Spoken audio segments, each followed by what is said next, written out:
We're live, but are we ready? Who knows? Welcome to Hellfire Agency. Everything that you're going to hear today is either the opinion of myself or somebody else. None of it directly reflects on the Church of Korihor, which is just the institution that encourages us to use critical thinking. So let's always keep that in mind, because we're about to get into this subject.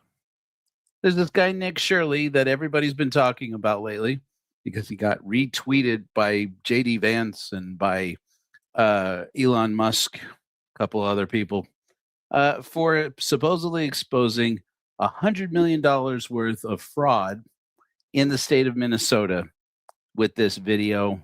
And it's just not quite as simple as that. In fact, it's pretty misleading.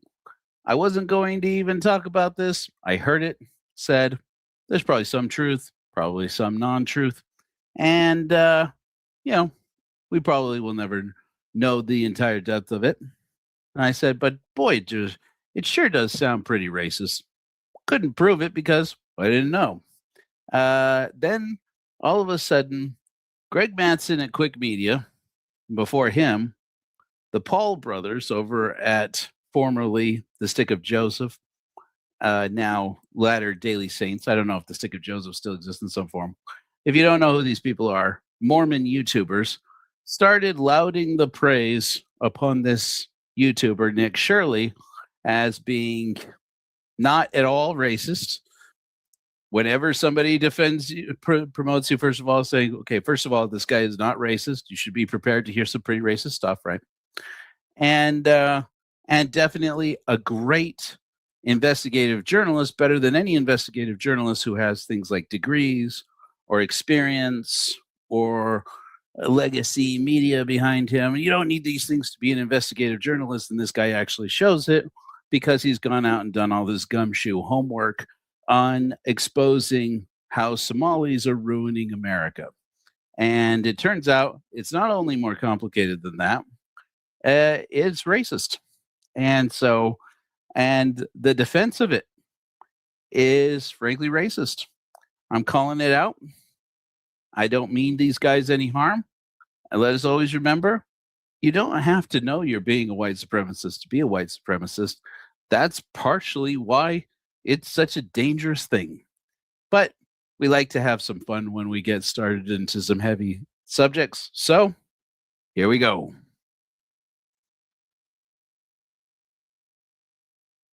Blacked out. Why is this having? Whoa, start from the beginning. Forget you saw that. There's no one here right now. It's midday on a weekday. If you were to try to go inside, it's completely closed and the windows are all blacked out. Why is this having to be done by a 23-year-old return missionary? Dues vote, God's kingdom will be secured. Jesus Christ gives us freedom. A video that on X has over 100 million views. And 2.5 million last year. We're just wondering where the kids are. Hello, we'd like to ask where the money's going. I believe this is just shortly, very shortly, after he got back from his mission to Chile, he starts checking out the border. Behind me, we have hundreds of immigrants that are coming to the country. And like I said, they literally spelled the word wrong on their sign. Stop, it says Quality Learing Center. Don't you know what Learing is? The idea of white supremacy. So it sounds to me, Nick, that Governor Tim Walz is saying that you and others that are out there trying to expose this, you're doing it because you're white supremacists. What is your response to him? Yeah, Tim wants votes. There are entire apartment complexes where white people have been pushed out of these apartment complexes because Somalians have taken over and they're inside of these towns like Minneapolis where they can go get votes from these people. And if you have 100,000 people that will vote for you because you're going to enable and let this stuff happen and because you're going to call a white person racist for calling out facts, this is what's going to happen to a state like Minnesota. I am the captain now. Somalia sucks as a country. It just does. There is a prevailing culture that makes it so these countries are filled with violence, poverty, incest, and abuse. And all of these countries have a common theme that they are run by Islamic dictators. I just want to stay safe, and I know they won't get close to hogs. And what do you think about the Islamification of Texas here? It's really sad, and if I can fight, if I have to pick up a gun or whatever to fight to keep Texas free from Muslims and their ideology, I will go and fight for my state. And what fears you most about Muslims? The fact that women will lose their freedoms and our children will not be able to do what we like to do, and the men marrying little girls. And I was just talking to some Muslims over there. They seem like pretty nice people. Have you ever talked to Muslims? Well, even the devil was very nice. God bless you, Nick Shirley, for taking that upon you. And you're doing some great work, it looks like.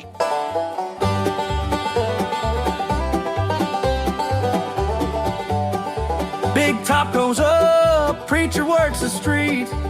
Come find Jesus at the meet and greet. Sell you heaven, then shake you from their feet. They'll raise the dead, they'll cure your gout. Pass the plate, take a pass on down, 'cause charlatans never change. Soothsaying in that holy name, fools burnt in holy flame. Oh, charlatans never change.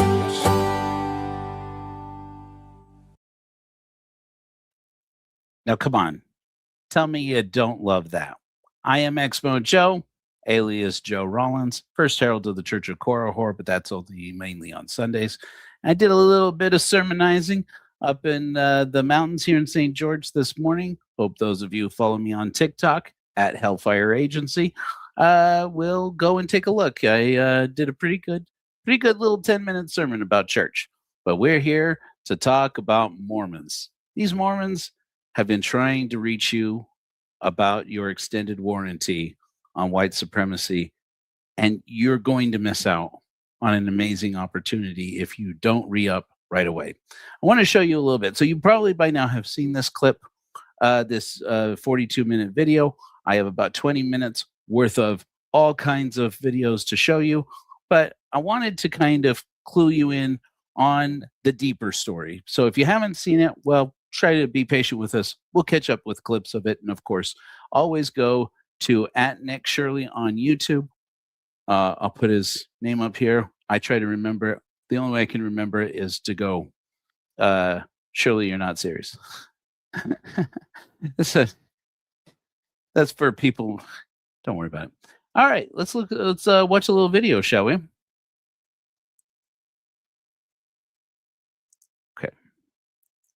Yeah, there we go. All right. Back into his Instagram account. This is in December of 2023, so 2 years ago. I believe, could be wrong here, but I believe this is just shortly, very shortly, after he got back from his mission to Chile. He starts checking out the border, the U.S. border with Mexico. Let's go over a couple of things here that he does. Behind me, we have hundreds of immigrants that are coming to the country. I'm here by myself at the U.S. border with Mexico, and behind me, we have hundreds of immigrants that are coming to the country right as you are watching this video. Tenemos que aprender. Sí, hay que aprender. Hey. Y ahora, ¿qué le gustaría compartir al mundo? Que lo intenten, que el que no lo intenta, pues. Yeah. Okay, so just a quick reference. When you see this Greg Mattson at Quick Media, I mean you no harm. Nobody put on Greg Mattson anything that is the opinion of Nick Shirley. I'm just pointing some things out here. And frankly, I would have put more of Greg in here, but it's kind of boring. And I don't like him. No offense. I don't think you like me either. Frankly, I don't think you know who I am. But Greg Mattson, if you don't know, he represents Go and Do Travel. Do a little Google search before you book with them, but whatever. Lots of Mormons go and book on these tours where it'll take you all around. And part of his promotion for his for this travel company, I don't know what kind of stake he has in it, other than that he's an authorized spokesperson for it. Is he runs this show where he talks about subjects that are important to members of the Church of Jesus Christ of Latter-day Saints and the adjacent Mormon community. So why is he talking about this video about Nick Shirley? As you can tell, he is very proud to show that Nick Shirley, who was a YouTuber before he was a missionary, decided to shut down his YouTube channel for 2 years, go serve in Chile for 2 years, and then come back, and then came back and started doing more YouTube content. He's an influencer, no problem with that.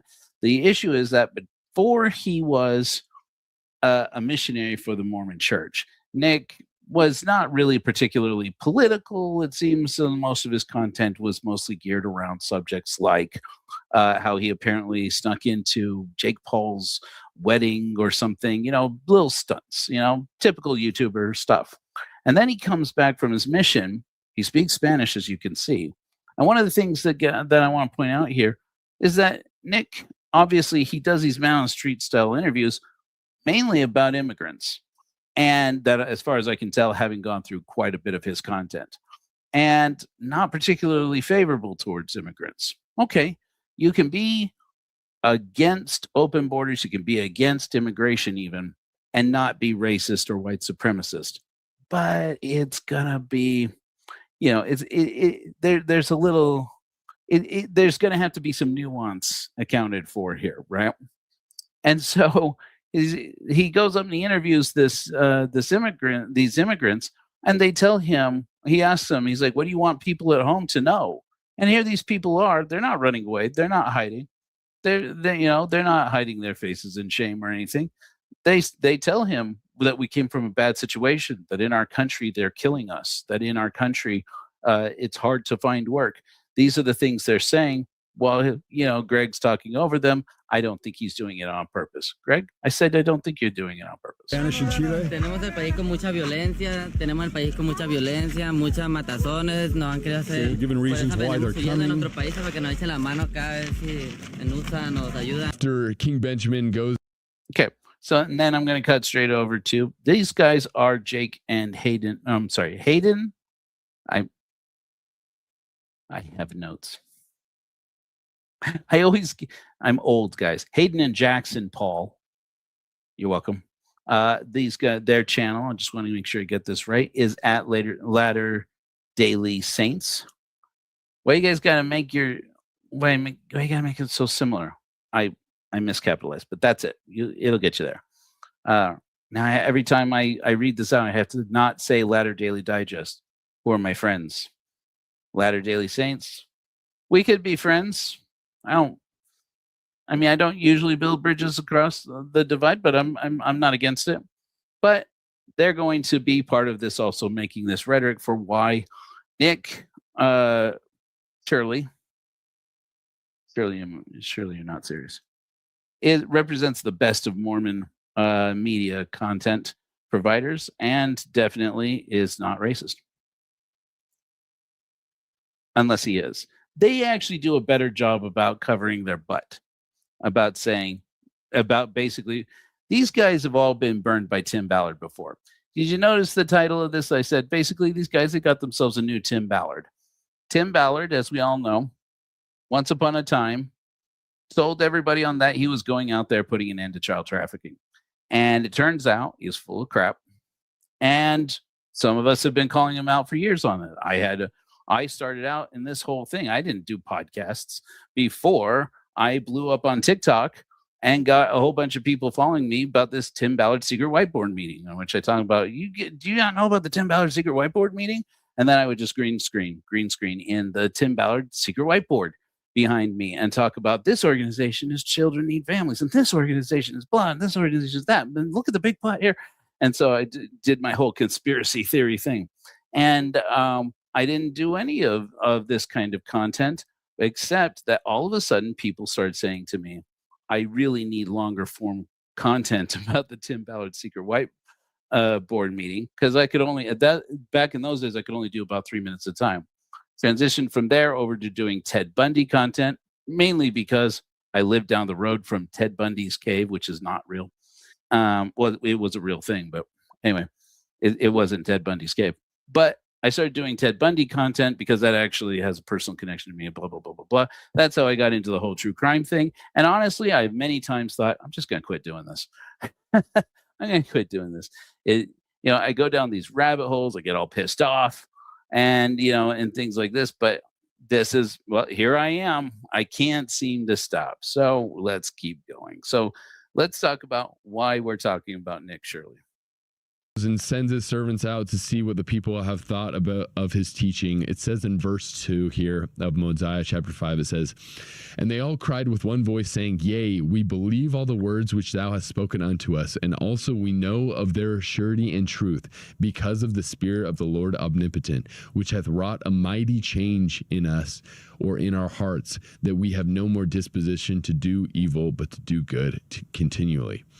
And so I say that because his content after his mission has changed drastically and has moved from this like super crazy bombastic type pranks that are a little rowdy to doing some investigative journalism that is uncovering some really important things to be talked about. A video that on X has over 100 million views. It's a 42-minute video exposing.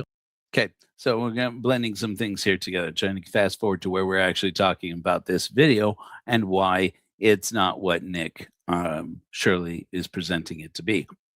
But so that we get caught up here, this is why all of a sudden the Mormon media, the bloggernacle as it may be sometimes called, used to be back in the blogging days, caught wind of that. Oh, this guy is a returned missionary, just recently returned, and he's one of our best and brightest. The reason why it's particularly of note to me is that the Mormon Church actually just promoted a huge outdoors channel creator on YouTube into its ecclesiastical leadership, or its auxiliary leadership. Important mucky mucks, big Mormon mucky muck. And a lot of ex-Mormons, we've been pointing it out to say, technically, according to what we've seen coming out of leaked documents from the Mormon Church, that guy, apropos of nothing, but this guy who has this seemingly completely unrelated channel to Mormonism and has now basically suspended it, put it on hold, whatever, that guy has more followers on YouTube than the Mormon Church has members. And that's quite something. There's this attitude now. There's this YouTube moment. Remember the Mormon moment? This is the Mormon YouTuber moment. And so now Mormon YouTubers who rise to prominence, what they say is not unimportant. Frankly, it could technically mean that they're qualified to be leaders in the Mormon Church. All of this alleged fraud, which I say alleged, but it's pretty crazy. You need to go watch the whole thing because it's pretty blatant fraud that is happening in the Somali community in Minnesota. Wow, that's so funny. Even Google, all they had to do was Google.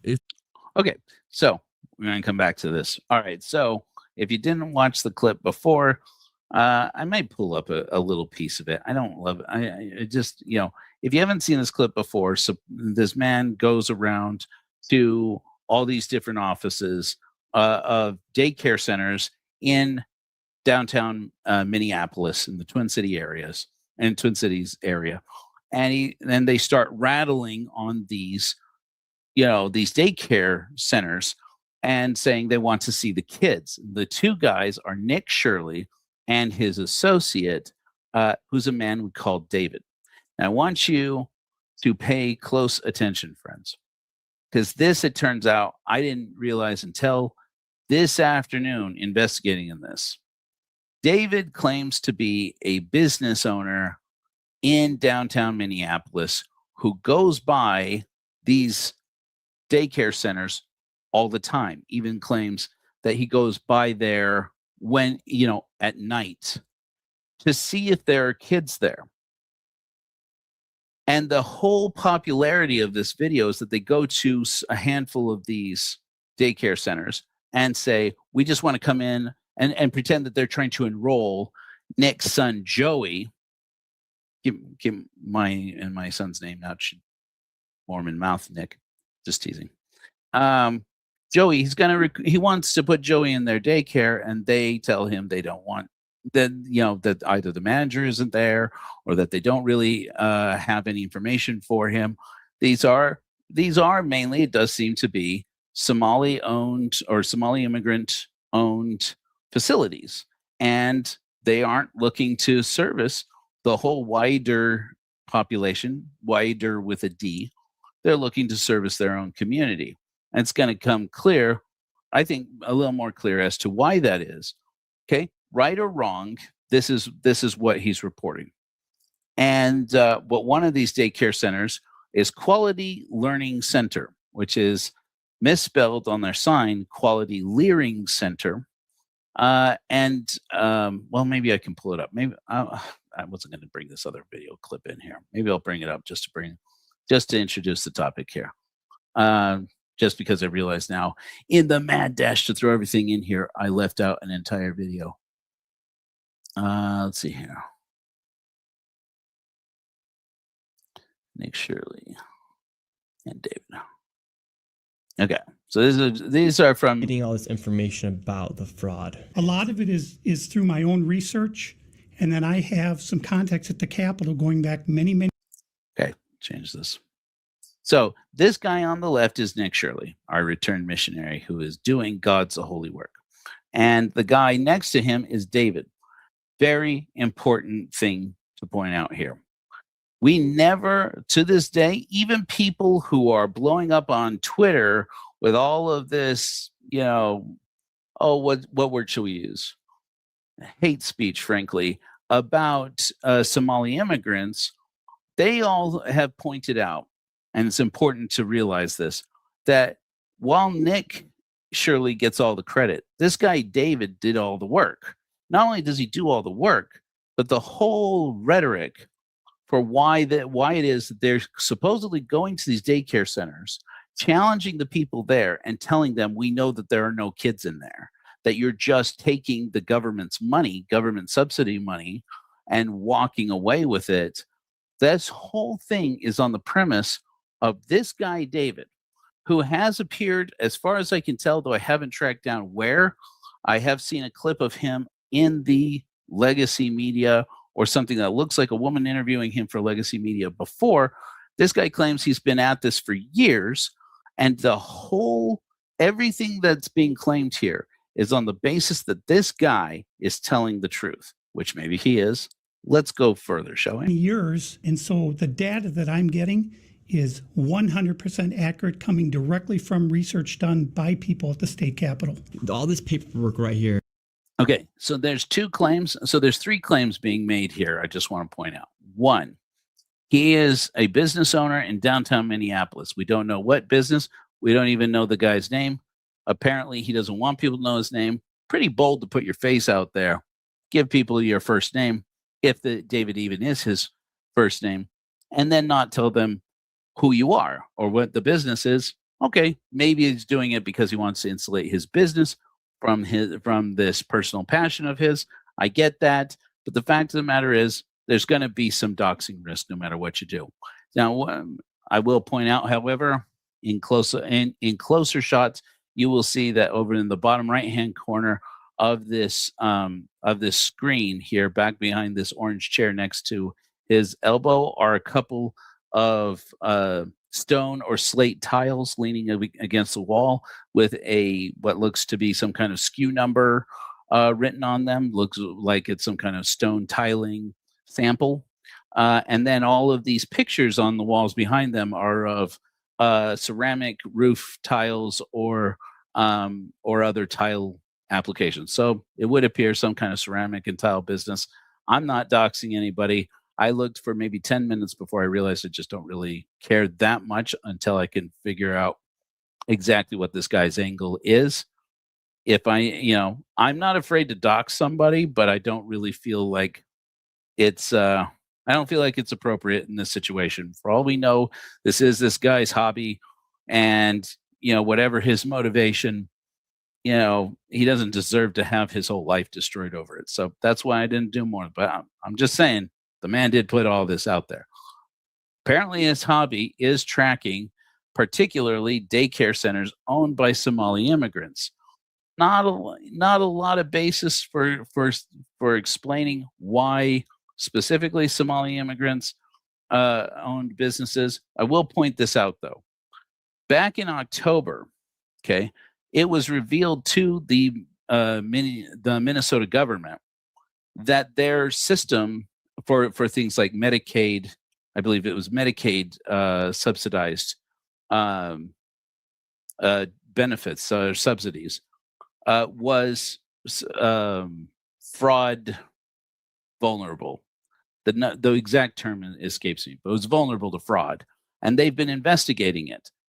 These guys know that there is a fraud issue in Minnesota, and I am not claiming that there isn't one. Okay, I'm just saying it gets a little fishy. Reminding yourself, these guys are very passionate to remind you constantly that these are businesses owned by or run by Somali immigrants.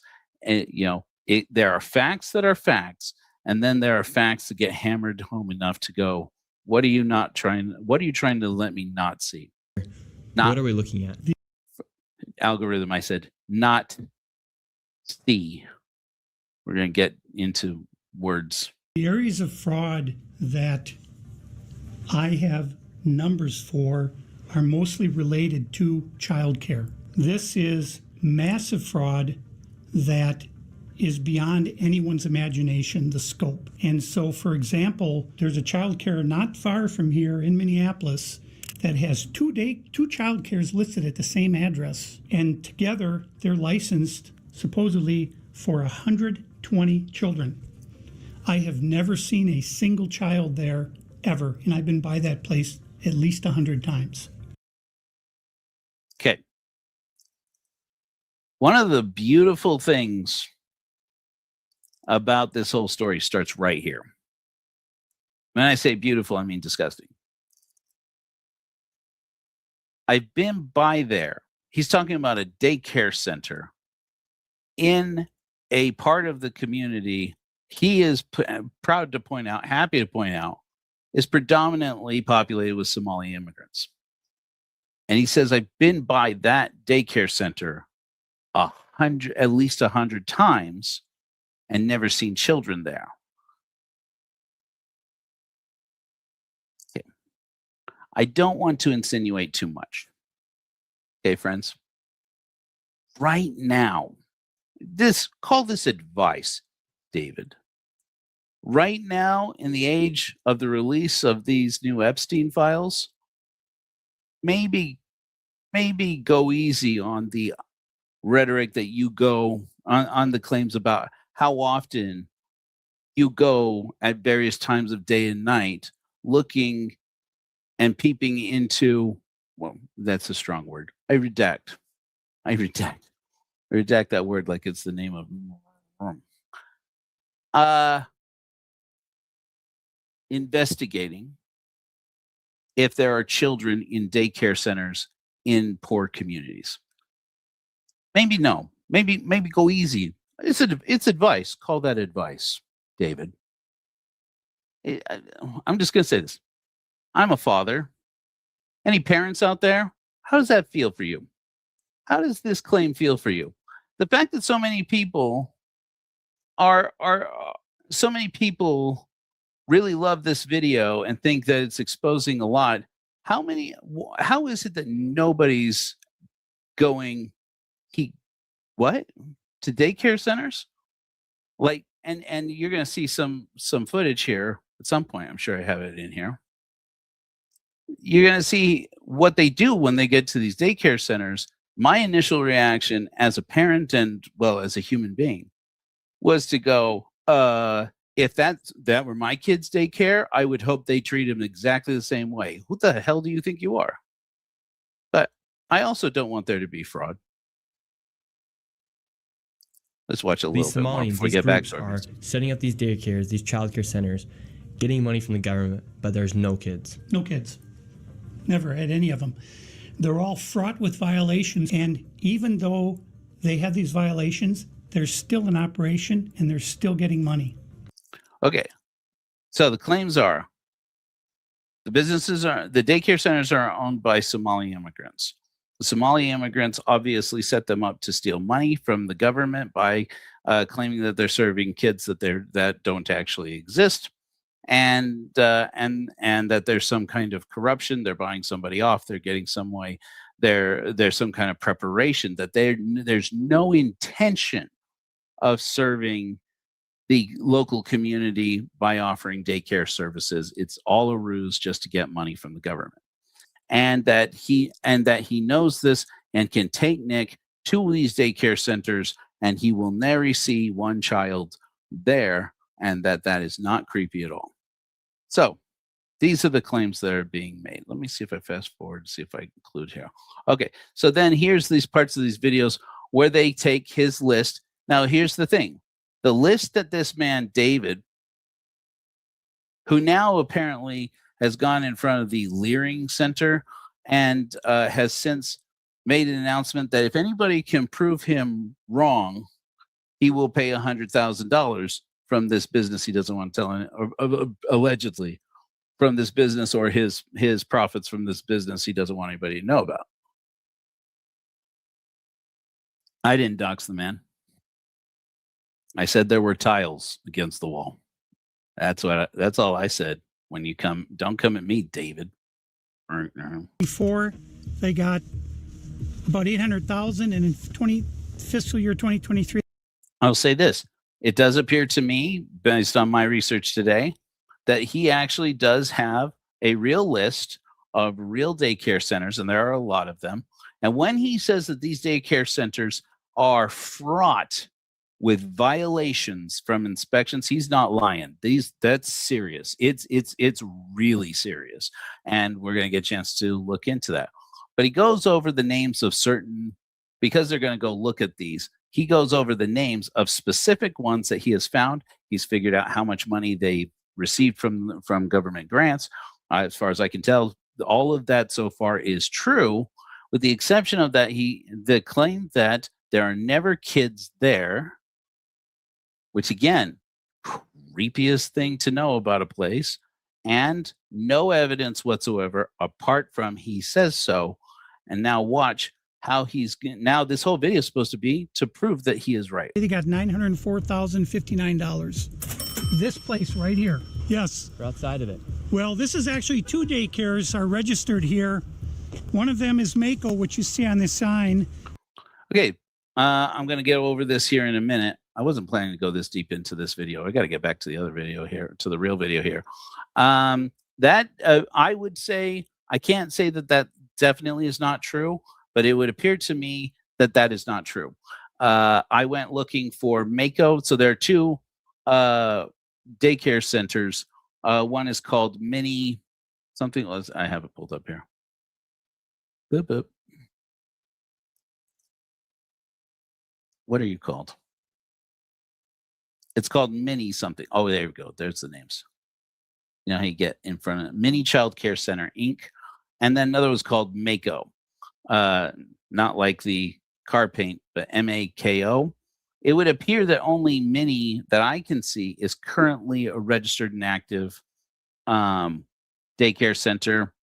I didn't look much deeper than that because I don't really care that much, but it would appear to me that Mako Child Care changed its name and got new licensure. Maybe it changed ownership. I don't know what the story is, but that there are 2 registered to the same address. I looked and I did not see that. I could be wrong, but the other one is Mini Child Care Center, and between the 2 of these child care centers, they're pulling in about $3 million a year, and there are no children. Every facility as you go to, the windows will be blocked out so you can't see in.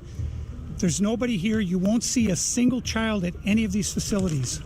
There are indeed no windows. All the windows are blacked out right here. All right, let's go in. No. And the child care center is locked. Should we ring the doorbell? Yeah. Try to get in, ring the doorbell. Of course it's locked. It's a daycare center in America, dude. Now I get you, Nick, Shirley, when you see this, dude, I get that you're 23 years old.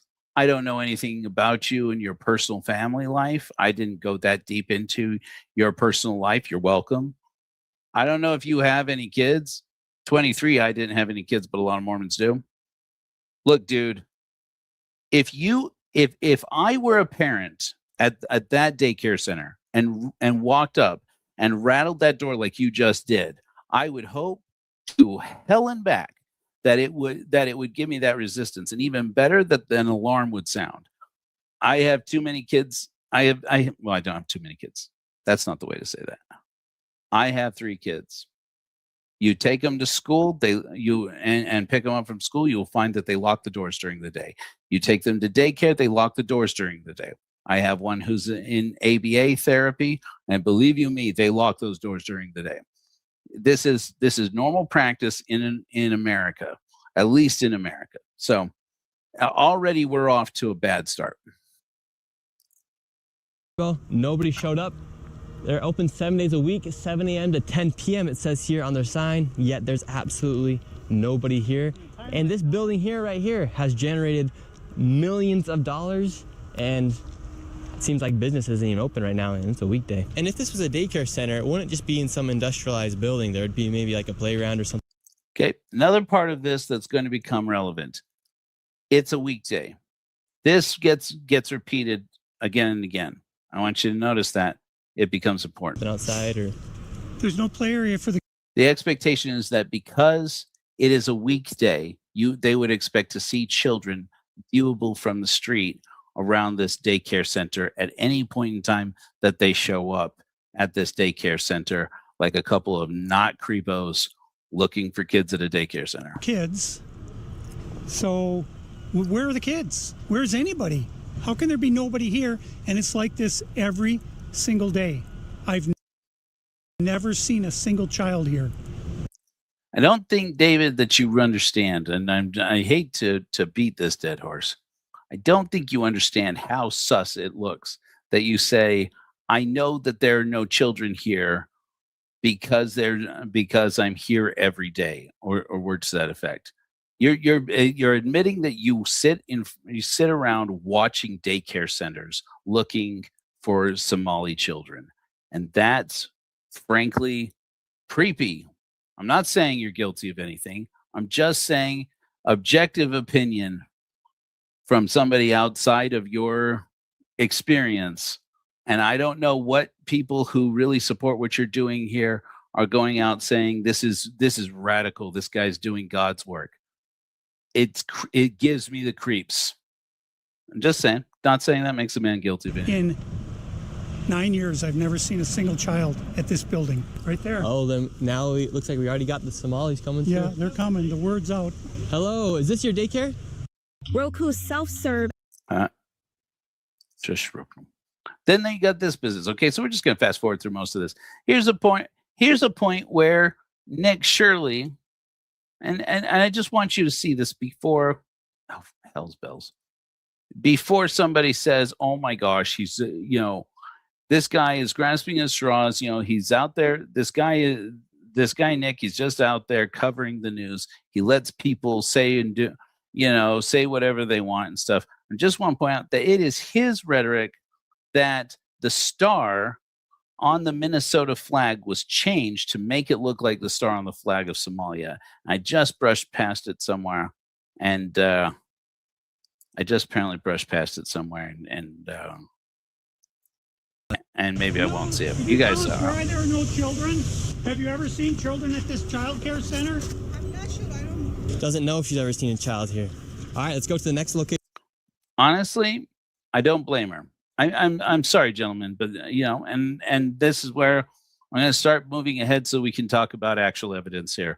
But the motivation factor, when we get to talking about a subject like immigration, we can't not talk about race. Even if you don't want to, and even if none of the words you're using are about race, because there is so much marginalization happening in these communities. When you communicate about this community, this immigrant community, you have to be mindful of how the words that you're using are taken. It's easy to say, I don't want to eat matzo balls for the rest of my life. And while you didn't say anything about anything except matzo balls, what people hear is about Jews. Well, similarly, if you're talking about a marginalized community, people who have been displaced from where they come from, people who are, yes, hopefully looking to make a better life, and it seems to me that they are, but they're in a community where people treat them badly because of their race and because of their immigration status, even if you are not meaning to. This is the cost of privilege. Privilege means that privilege is where you are in a situation where traditionally you are not marginalized for your race or your gender or your sexuality or any other aspect, because you are not, somebody in your position is not generally on the receiving end of prejudice on account of that factor. That is a position of privilege. It's not an immoral thing to have privilege. It's just a situation where you have to be aware. And so many people do and say things that are that dog whistle for the white supremacy and for Christian nationalism or nationalism, and don't even realize that they're doing it. It doesn't make it innocent that you didn't mean to, even if it doesn't make you the worst person in the world either. But it's important to be mindful of these things. You may be talking about a person who doesn't speak English, and you can say they should assimilate. I understand that. But once again, you're that rhetoric, that logic, well, you live in America, speak English, is a thing that people who are racist will generally criticize somebody for. Doesn't make you racist for saying it. It just makes it a privileged thing to say, and a thing that makes that is not mindful about who you're talking about. We should always be cautious and careful about marginalized communities. That's all I'm saying. I'm not saying anything beyond that. The fraud only gets more from here. Make sure you stay till the very end. Okay, so in any event, let's skip ahead, see if I can skip ahead to Quality Learing Center. So he goes through all these different centers. Here, they rattle somebody's door. They can hear somebody on the inside. That person says, "What do you want?" And he's like, "I want to enroll my boy Joey in here." And she's like, "Go." And she basically tells him to go away. Don't know who you are. Don't trust you. You got a couple of men, American men, with a camera behind them. What do you expect her to do? She's not obligated to show you around. It's a private business. She doesn't, and if that person isn't a manager of the business, she's not obligated to sell enrollments into the business. And especially when you start saying things like, "Where are the kids?" It is well within the rights of absolutely any person who runs a daycare center to go, "You need to go away." You work here? I was, yeah. What's happened? Where are the kids? Yeah? It says it's licensed for 74 children. Right here, state of Minnesota. Where are the kids? They got paid $1.26 million in fiscal year 2025. It says they have a capacity for 74 children. When? Where are the kids? Right here. State of Minnesota. Where? Important to point out here, at this point, at no point in this video have they gone into the daycare center. At no point do they have any evidence that there are no kids inside the daycare center. They just have filmed evidence that the kids are not out in front of the daycare center, which, frankly, you wouldn't expect them to be, especially if, again, we don't know what time of day this is or what day it is. All we know is it is a weekday in the middle of the day, but daycare centers keep different hours. That's important to remind you. Not saying that he's lying. I'm just saying keep it in mind. Whoops. In any event, they wind up in front of, maybe I didn't include it. Oh yeah, here we go. This is it. They wind up in front of Quality Learing Center. And this is the Quality Learning Center, which is misspelled. And they make a big hullabaloo about how it is misspelled. That becomes an important feature. I'm going to remove this video. Frankly, it's depressing. So we're going to go back to our main video now. In fact, I'm going to kick that other video out of there entirely.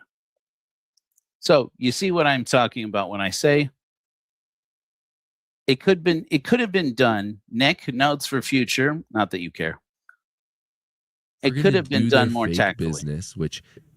It could have been done in a way that to people who care about the well-being of children gives less ick. And now these guys are now we have these LDS YouTubers, may they be safe, happy. I mean no harm to anyone. I just am pointing out this is where the rhetoric gets bad. It's very clear that they're making a fake business. Yeah. They just had to Google it. Yeah. Great advice. Jackson, Paul, which one are you? Okay. Not going to dwell on this. These two brothers are Latter-day Saints. Nothing wrong with that. They are Marines. Nothing wrong with that. In spite of a very testy confrontation they had with John DeLynn on Mormon stories that, frankly, I thought wasn't that bad. John DeLynn basically asked them how they reconcile killing people in the service. Frankly, it was kind of a dumb question, but I think he was. But I mean, it's somewhat interesting. But it's like, okay, how many Latter-day Saints, how many people of a broad diversity of religious backgrounds have served in the armed forces? I mean, but they were very offended at it, and I don't blame them. I mean, I thought it was too much, but I'm not them. I don't know your experience. See how easy that is? Super easy. Okay. But it becomes relevant here in a minute. And again, no knock. Thank you for your service, brothers Paul. Thank you for your service.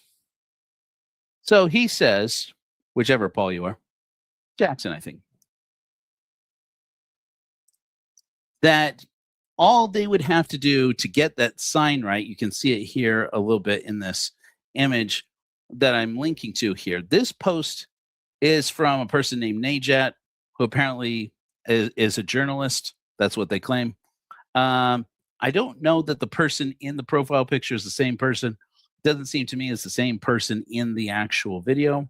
Can't say that for sure, or what's up with that. But in any event, they posted this reply to the video saying, "Oh, for fuck's sake, do better." And they're going to show you this video. This is the video that I'm telling you right now that I saw as recently as, what was this, last night, I think? Late last night, and went, oh crap, there's more to this. There's more to this. And sure enough, there was. They said, just Google how to spell Learning Center. Okay, anybody can make a typo. It's a silly typo. It's a learning center that misspelled learning. Ha ha ha. That's just funny. But it gets brought up again and again as if it has weight. And now the implication that they're bringing up is whoever created that sign just needs to Google something in English to see how it's spelled in English because they don't speak English. Again, you don't have to say, here, let me rattle off some racist crap to say something that is going to be perceived as racist. And that becomes important as we go along. Let's watch this video from this gentleman or this person. It's completely closed. Okay, I should point out, this is on, I don't know if you can see it here in the video. This is a response to Nick Shirley's video post on YouTube, the one that's getting billions of views, or like 100 million views or something like that. The windows are all blacked out. No one's working. Midday. Children should be in here, and this place is licensed for 99 children. We about to fact check this first. If you mess with me, make sure you hit that follow button. Let's get it. What the hell is he talking about? First, the reason why you don't see any kids there on a midday is because they're permanently closed. Which makes me wonder, why didn't you show nobody what it said on that door? And I tried to read it, but you literally blurred it out. Now, the reason why they're closed isn't because of fraud. It's because they're a bad daycare center. I mean, if you was an actual journalist, you would have been... Okay. He's about to get into the real stuff. I just want to point out a couple of things that I discovered because I saw this and I went, oh my hell, are you kidding me? You guys didn't even do that much? A couple things to point out that I think actually this response got wrong. He said that piece of paper was blurred out. It seemed to me it was, as a video professional for 30 years, it was blown out because of the, oh gosh, because of the exposure of the camera at the moment. It could be, and especially if they're filming like on cell phones, I don't know if they have like an ENG style, camera. ENG means electronic news gathering. It doesn't matter. Whatever the camera is set at, whatever its dynamic range is, a white piece of paper taped to a door could be blown out. But when he said that is a certificate of closure, basically, or a license. I'm going to get into it. There's a technical term for it. That this is basically a temporary license or even a closure notice I saw that and said, well, I'm going to validate that, but that does seem plausible that this guy walked up to a door that said that this daycare center is closed, and it wasn't. It turns out that turns out to actually probably not be true, and you're going to see that here in a minute, why I say so. But I did believe it for a minute because of the documents that I found that I'm going to hopefully be able to show you here in a minute. So that appears actually not to be true. The other thing that I wanted to point out about what he's saying there is, that it says it's permanently closed. That may very well be. He appears to have discovered that when he looked it up on Google Maps, that the business said permanently closed at that time. It appears it is actually not permanently closed. It may have said that at the time. I don't know why. When I looked up Quality Learning Center in Minneapolis, the business just wasn't there anymore. What actually happened, I would say anybody's guess. We could sit here and guess all day. Would it even matter? But just want to clarify, out of fairness, that's the caveat.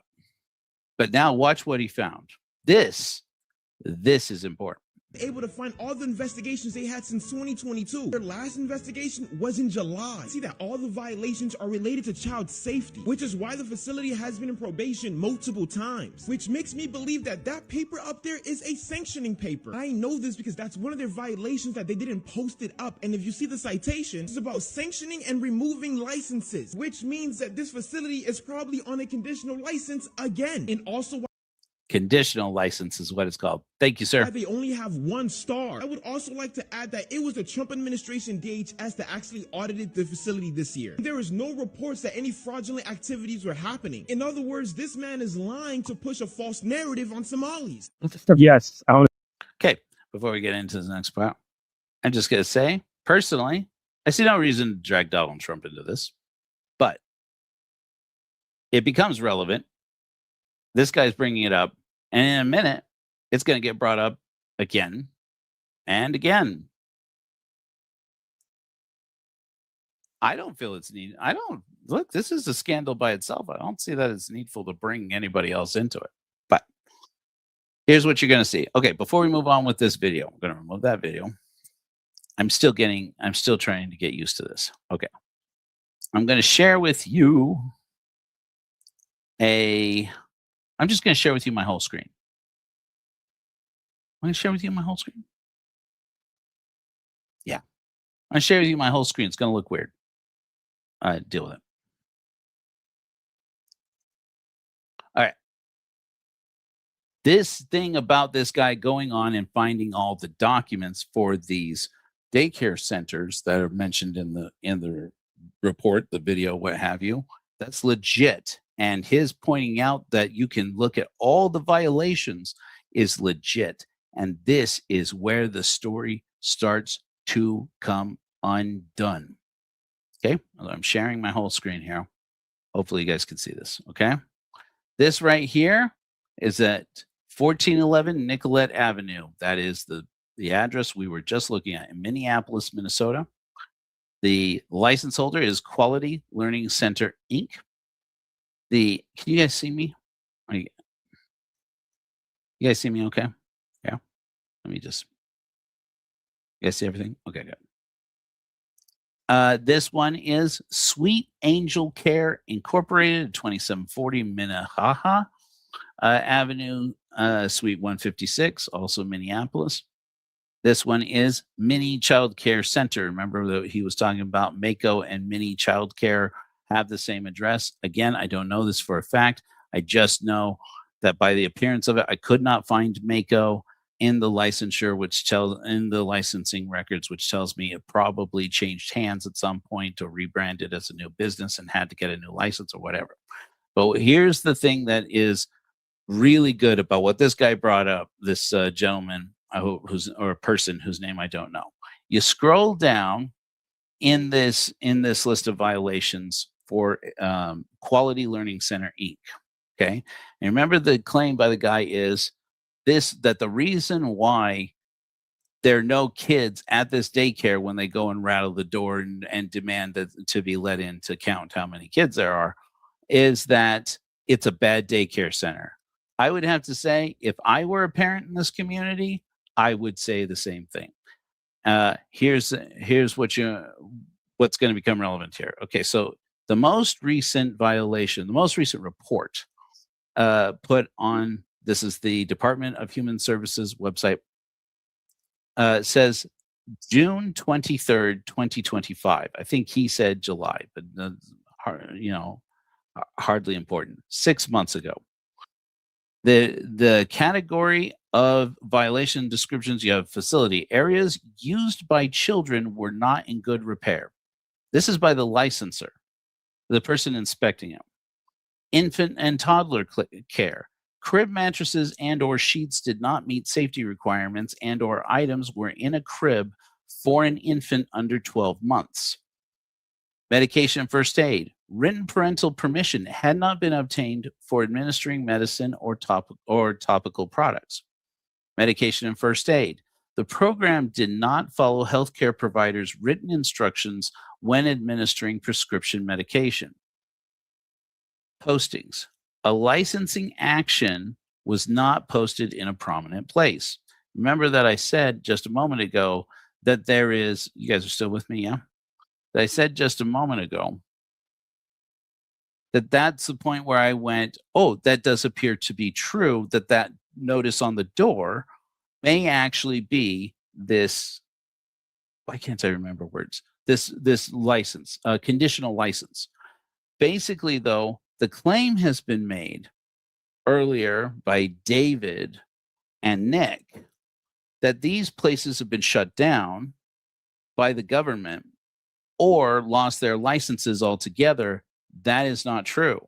This one in particular, and it won't be the only one, in 2022, they received a conditional license, meaning that the government let them stay open. They passed, they had enough violations to get fines or to be told, look, you're basically under probation, but that they actually got shut down is not true. So just wanted to clarify that and point it out. Thanks, guys. Good to see you guys here. Why is there a big van behind? That's a good question, Trevor. I don't know. That might be the school's van, but it could be their production vehicle. I would say it's probably their whoever's doing the filming. In which case, it probably was like a professional videographer, somebody with like professional gear, which is plausible. Frankly, these days it's hard to tell. Half of the podcasts I do using my phone. All of them. I don't take I have a camera in a bag. I haven't taken out of that bag in 3 years. All right. Anyways, so do I want to show you? Yeah, I'm just going to show you a couple other things before we move on here. Okay. So similarly, this is Sweet Angel Childcare. Remember we heard about that? They were reviewed December 4th, 2025. Okay. Facility. Hazardous objects were accessible to children. Facility. Children did not have access to personal hygiene products. Health practices. Children's hands were not washed with soap and water. Program plan / interest areas. Children did not have daily access to all interest areas. Staff training. The program did not comply with first aid training requirements. Staff training. The program did not comply with CPR training requirements. Okay. And if we go down here, we can see the documents for this place. This is Sweet Angel. What's it called? Sweet Angel Childcare. They do not have a conditional license that I can see. Unlike, I brought this up, so might as well finish out. Unlike Learning Center. What's it called? Guys, I'm old and tired. Quality Learning Center, Inc. does have a conditional license issued on June 8th, 2022. If you click on it, you're going to see when this guy says this is a bad daycare center, I'm just going to say no offense to them, but per this conditional license, it does seem like a place I wouldn't want my kid. And it would make sense if they don't have a lot of kids registered there, enrolled there, if there are other options nearby, which there obviously are.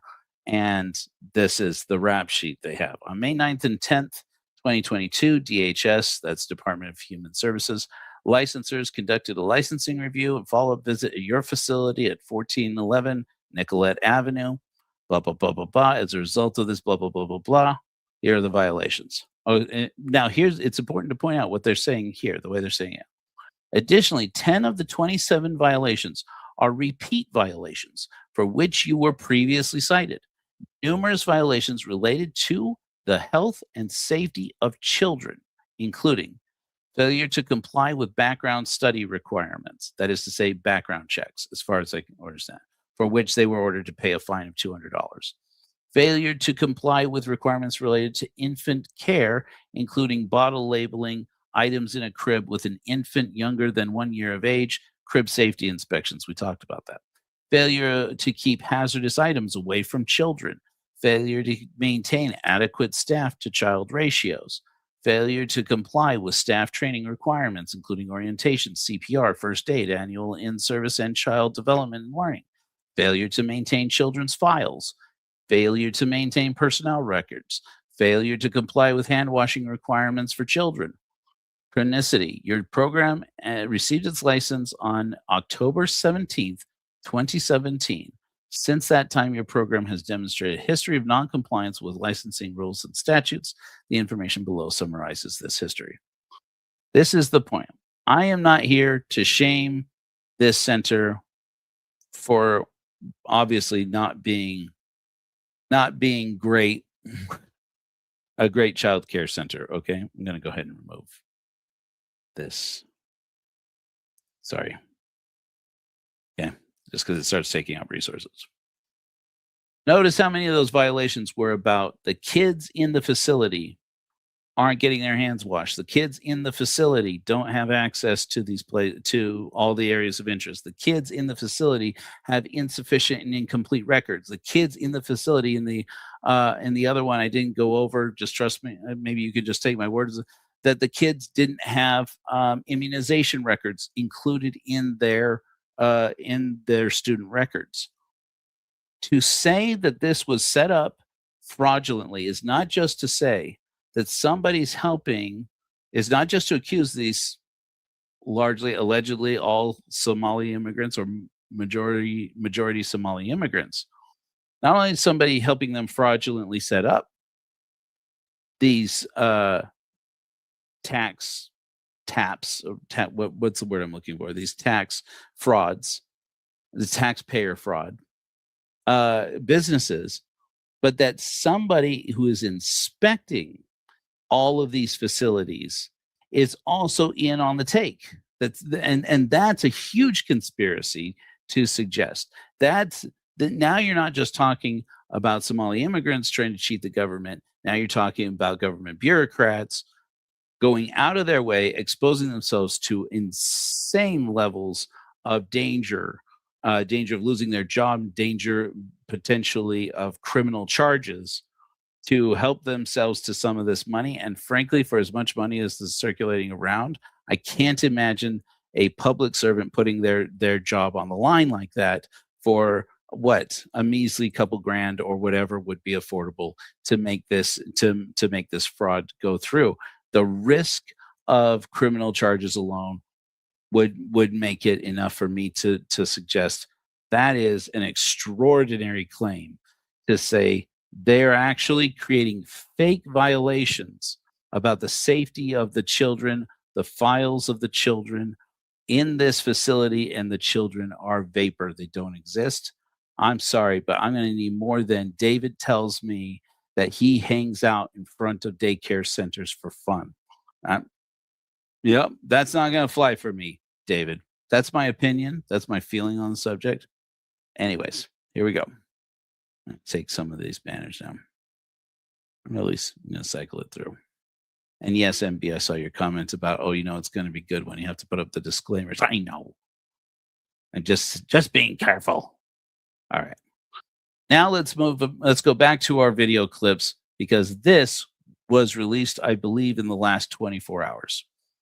I want to point out that the clip you're about to see is from Fox News. The website that you're going to see it embedded in is Fox News. Here, let me take Hank down, because we're definitely not dealing with him. Okay. I almost don't want to even want to mention this. Okay. Like I said before, I've done video production for 30 years. Fox News, it seems to me, my impression as a video professional, went out of their way to make the clip you are about to see difficult to watch. Basically, it had a summary. It has to do with the fact that the man you're about to see is the owner of Quality Learning Center, apparently. He is apparently, it would seem, a Somali immigrant. Don't know that for sure. I don't think they clarify that. And he is responding to this story. This is just fresh. This is just in the last 24 hours. And he is wearing a lavalier microphone, that is to say, a microphone clipped to his clothes, to his chest.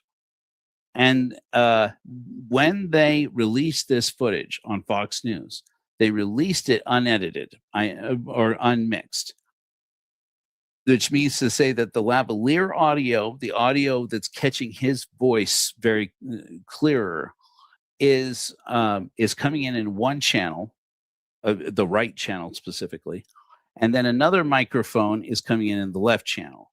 Done this for 30 years. This is the way I've done it the whole time. It's a good way to do it. It makes a little bit of a noisy signal, but it means that you can isolate and adjust the sound of the environment separately from the sound of the person talking. This case, because I don't want to assign blame here. In this case, where the man who actually owns this Learing Center is making his response, they didn't mix the audio at all. And that's suspicious to me, Fox News. I'm just saying, I didn't say they did anything malicious. I'm just saying it's suspicious because you know full well some devices only have mono audio, which means that if somebody has only one channel of audio coming over the speaker on their device, often cell phones, especially older cell phones, that person wasn't hearing what the man was saying over the lavalier mic. They're only listening to the atmosphere on a windy day in the wintertime. Not cool, Fox News. Maybe it was an accident. I suspect. Statement, which was a lot of the journalism.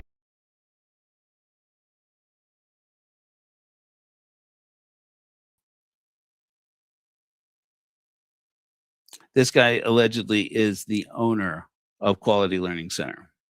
Yes, our days and our hours became outside of those hours. And for hell's sake. I'm trying to get all of what this guy's saying because it's important. No reports that any fraudulent activities were happening. In other words, this man is lying to push a false narrative on Somalis. Yes, I want to start the statement with. Okay, sorry. The rest of that story about the audio, I took Fox News audio and fixed it. You're welcome, gentlemen. I fixed it.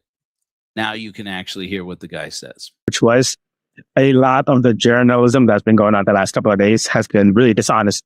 I don't want to point fingers at anybody, but I do feel like what was done was someone came to our building outside of operating hours.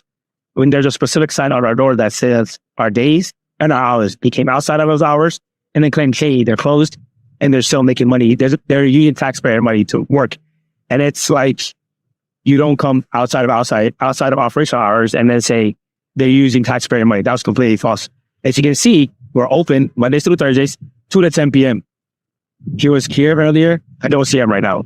So it's like, are you trying to record that we're doing fraud, or are you trying to put the Somali name and the fraud in the same sentence? That's what I really understand. The last couple of days, we're open. We've been open. We haven't closed. We've been open for eight and a half years now. We haven't closed once during that period. So I want to touch on that first. The second thing is, which is kind of laughable, is the site. We messed up the site and we paid somebody to do our site. He correctly did it. We're having him work on it. We paid him to correct the site. He said it'll be done by this week. So by the end of this week, our site will be flying. The third thing, which is the fraud claim. There's no fraud going on whatsoever. Okay, before we go on to what the government lady is saying. So granted, that did come out a little bit choppy. I can hear that now. But in effect, I hope you guys saw that, what basically was being said.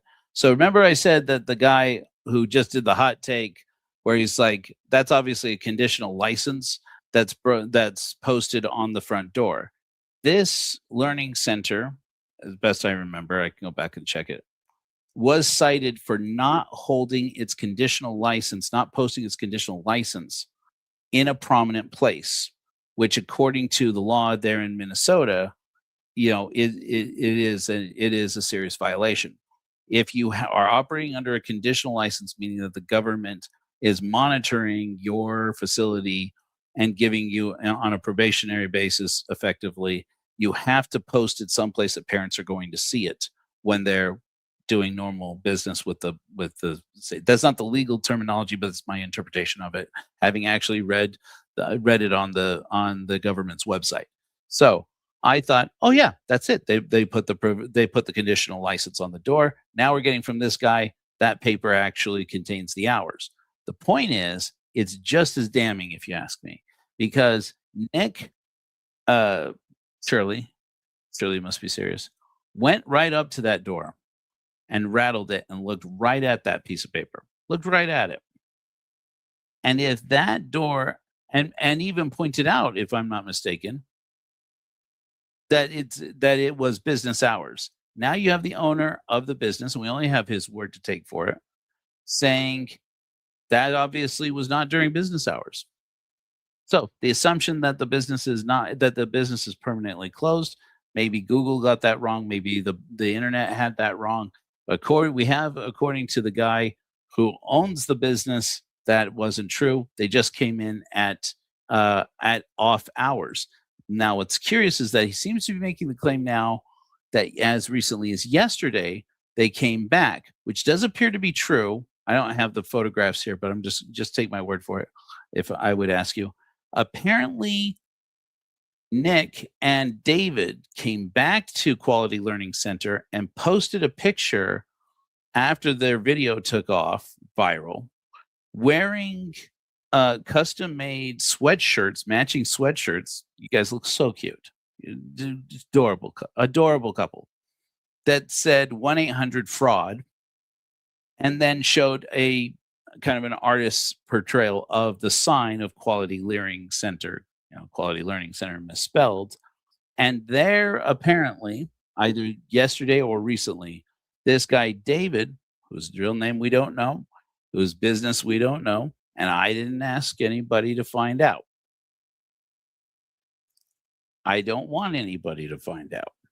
Stood on the doorsteps of that person's business, where the address is plainly visible, stood on the door of this man's business and exposed him to the whole world and called him a fraud.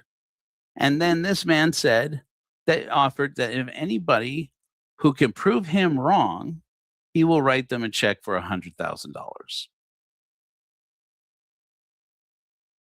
This is now just gloating without having proven anything. If they didn't find children at this daycare center, it could be that the daycare center was locked. It also could be, as this man says, they came during off hours or on a day when they don't do regular business. After all, you did hear him say that we're here from Monday through Thursday from 2 to 10 p.m. That's a whole lot of days for it to be true, to say this is the middle of the day and it is a weekday and there are no children here, in spite of the fact that they can't see inside that building. So again, all of these claims are being made in accordance with this man. The main evidence is the testimony, not under oath, of David, that he hangs around these Somali-owned daycare centers in Minneapolis, watching to see how many children go in and out of there. And that's what we're supposed to take as the gospel truth about the fact that there are no kids. And obviously this is all a big, Somali immigrant scandal. Are aware of this woman apparently represents the Department of Human Services in Minnesota. A video that's being circulated that has gained local and national attention about child care centers in Minnesota. While we have questions about some of the methods that were used in the video, we do take the concerns that the video raises about fraud very seriously. Each of the facilities mentioned in the video has been visited at least once in the last 6 months as part of our typical licensing process. And in fact, our staff are out in the community today to visit each of these sites again so that we can look into the concerns that were raised in the video. At the Department of Children, Youth, and Families, we care about making sure that every dollar of the Child Care Assistance Program and other programs is going where it's supposed to be going and used as intended. Several of these centers have been evaluated for program integrity in past several years. Some of them have been operated for a number of years. One of the centers, Quality Learning Center, closed just over a week ago. I think another one that was mentioned had closed maybe even several years ago. So there have been ongoing investigations with several of those centers. None of those investigations uncovered findings of fraud. Okay, it's important to clear out. This woman's very professional. She's definitely got it down. She's got the spin down, and for all I can tell, she's not lying. And these are serious allegations, and she does appear to be taking them seriously. I will point out we just heard from the owner of the business that they have not closed, that they have been in business, that they were closed on a normal schedule that is posted on that page of hours on their door, and without showing us what it actually says, but just telling us it's Monday through Thursday and only from 2 to 10 p.m. So, I mean, and she's saying that it did close a week before. Maybe she made a mistake. Maybe he's lying. So that is something to take with a grain of salt. See how these guys. Okay. All right. So now this is going to. If you have 100,000 people that will vote for you because you're going to enable and let this. Oh, I accidentally reversed. I'm like, that's not right. I accidentally clicked on the timeline and jumped all the way back to the beginning. Okay. So that's the end of that clip. Let's go ahead and move on from there. We're going to go back to our friends, the Paul brothers. And this is where things are going to accelerate a little bit out of control. They visited, over $100 million in fraud was uncovered. And the FBI is actually cracking down on this as well. And Kash Patel, look, I get it. We all have opinions upon Kash Patel, okay? But he tweets out about some FBI raids that have been happening in Minnesota, exposing some of these different fraudulent things that are happening. And it begs the question, why is this having to be done by a 23-year-old return missionary? Like, why is that falling on the shoulders of Nick Shirley? God bless you, Nick Shirley, for taking that upon you, and you're doing some great work. It doesn't. He wants to do it. Because he makes money at it, sure. But is that the only reason? I would think so. And that alone would be enough, frankly, Hayden, right? To piss me off. But it gets deeper. And I hate to say this, but you and bro, you're not helping the situation with the way you're covering this.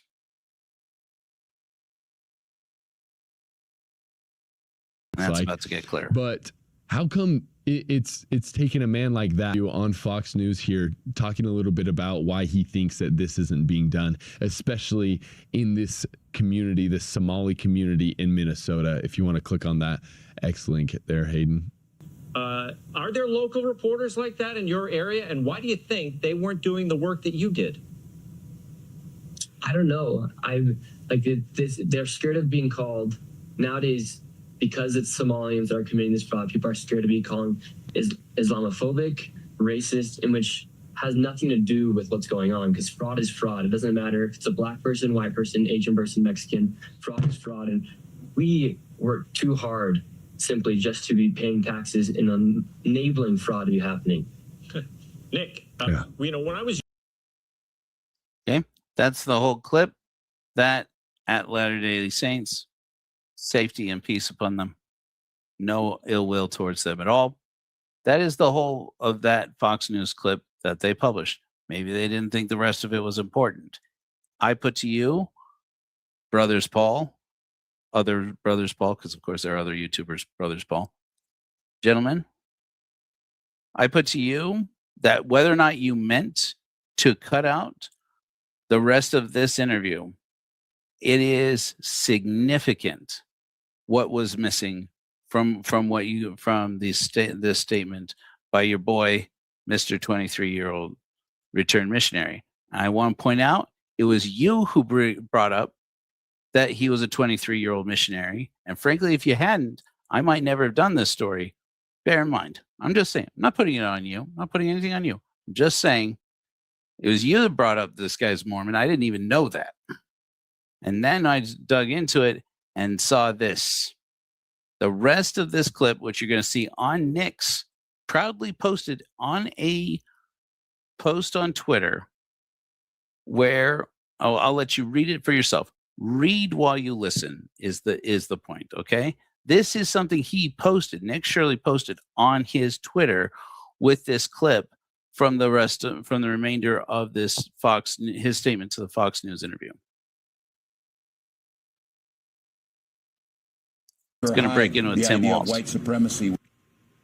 So it sounds to me, Nick, that Governor Tim Walz is saying that you and others that are out there trying to expose this, you're doing it because you're white supremacists. What is your response to him? Yeah, Tim wants votes. There are entire apartment complexes where white people have been pushed out of these apartment complexes because Somalians have taken over and they're inside of these towns like Minneapolis where they can go get votes from these people. And if you have 100,000 people that will vote for you because you're going to enable and let this stuff happen, and because you're going to call a white person racist for calling out facts, this is what's going to happen to a state like Minnesota. Minnesotans, they say Minnesota nice, but they are very upset. And I totally understand why they're upset, because they don't have a governor who's actually working for them. He's actually working against them. Nick, your video's been viewed 93 million times. Yeah. Nick, did you say anything blatantly racist there? Anything overtly racist there? I can't say. But on its face, you brought up specifically that they are Somali, and that there are people that, like Tim Walz, mentioning that you're doing this for the benefit of white supremacy, and then in claiming that just because he says so doesn't make it true, you make a pretty strong dog whistle argument to say, to basically advocate for great replacement theory, or this idea that there's one side of the political spectrum in America that is trying to replace white people, specifically white people, with people from a different ethnic group so that they can get votes and are willing to do whatever it takes, pay whatever it takes, and sustain fraud in order to get those people to vote. While you don't use the words, great replacement theory, that in a nutshell is what great replacement theory says. And it's a pretty bald-faced white supremacist lie. And look, if you don't want to be associated with white supremacy, don't pull their talking points out. Now, maybe you don't know that's what that is. Maybe you've heard it all your life. Maybe people around you have always said it. We've all been victims of understanding. Well, I don't know. Most of us, I would say, especially people who grow up privileged in a privileged community. It is uncomfortable to be confronted with our privilege. And we go on. What do you think will be the result of this? Do you think that things will change because of bringing attention to this, or do you think it'll be much the same, swept under the rug and keep moving forward? Yeah, there better be change. People are demanding it. The investigations have been launched just from that video alone. And so there better be change because, like I said, we work way too hard to be paying taxes. We work way too hard to be not knowing where our money's going. And at the end of the day, people in the government, they work for us. We don't work for them. And so it's their responsibility to hold these people accountable. And so if there's not something that's happened, people are going to be very frustrated. And so if President Trump's watching this, it's time to really get down to nitty gritty and to make a difference in this place of Minnesota that is pretty much like Somaliland right now. Okay. Just pointing out. Nick, when you see this, and you won't, no, you might. You're the one who brought Donald Trump into it again. Somebody else brought him into it earlier. And remember, I said there's a couple of points. Somebody else. I didn't bring Donald Trump into this. As far as I'm concerned, Donald Trump doesn't have to have anything to do with this. Okay, you guys are the ones bringing him into it, and that is not telling. Okay, now the other thing that I don't know if you realize how you dog whistled this a little bit here, pretty baldly. We're going to get into how this suddenly spirals into a lot of the rhetoric that I think maybe you don't realize you've been surrounded with, maybe your whole life, okay, and not realized it. But this is white supremacy talking. But you said we an awful lot without clarifying we as we, the American taxpayer. Do I expect you to say that every time? No.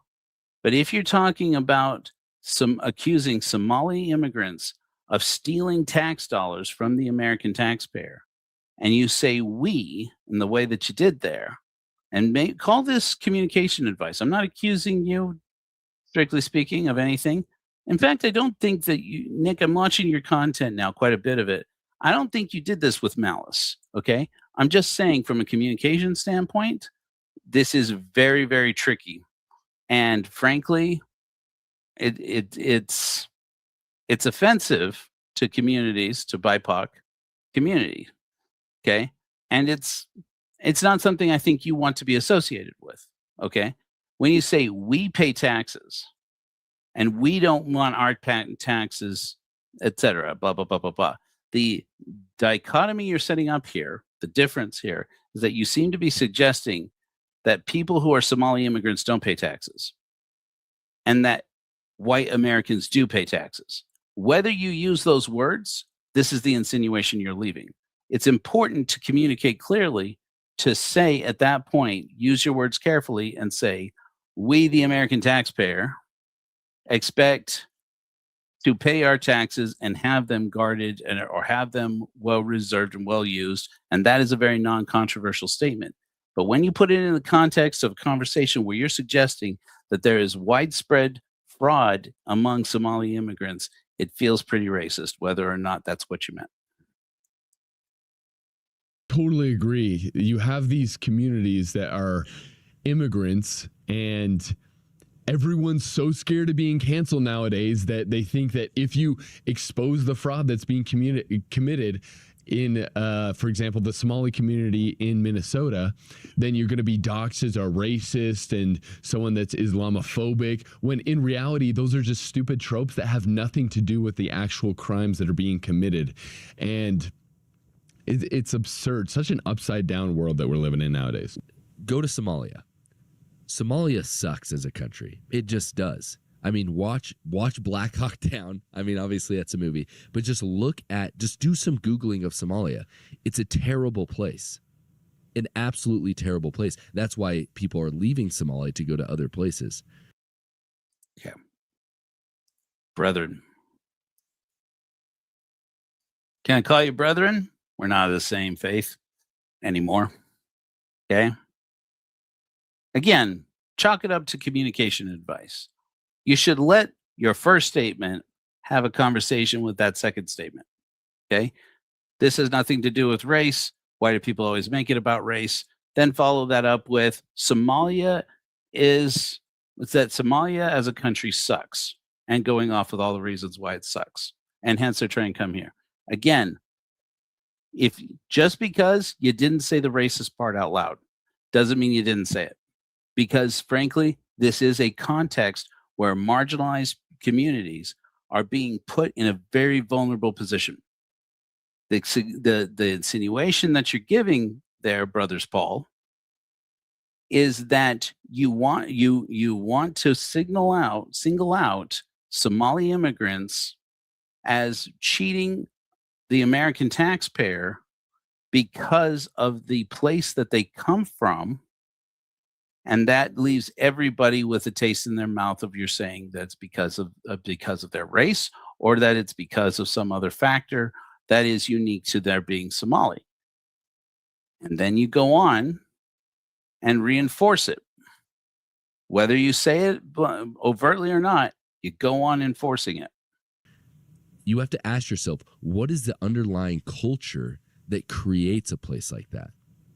And the fact of the matter is, Islamic-run countries, including Somalia, but throughout all the Middle East, where all of these terrible things are happening, they all are terrible countries.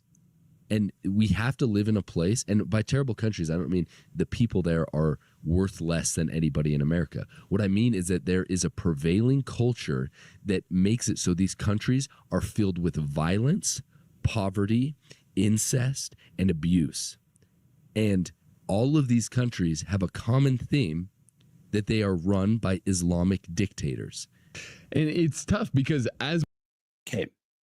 I think maybe there is a misunderstanding here, and it's an important one. Brother Paul, your suggestion here is that it can't be racist if it doesn't involve describing somebody's value as being inferior based upon their race. That's what I'm hearing. Whether and if that's not what you're saying, be good to clarify there. I'm happy to learn. I'm happy to learn that you didn't mean to say that. But racism is not divided along those terms, especially when it comes to white supremacy, which is a very particular brand of racism. Oftentimes, dog whistles used to explain why white supremacy should be the rule in the land, in a land where people are supposedly all created equal and respected as created equal and equal in their rights and opportunities. A very common word would be Christendom. A very common word would be constitutionality, even though it has nothing to do with constitutional or not constitutional. Very common words are traditional family values, traditional values. These can all be misinterpreted in the right context, or more appropriately, wrong context, as meaning this is what white people, values of white people versus values of people who are not white. If you don't mean that, I'm going to give you pay you the credit that in your mind, you don't mean that. You're going to have to call it out.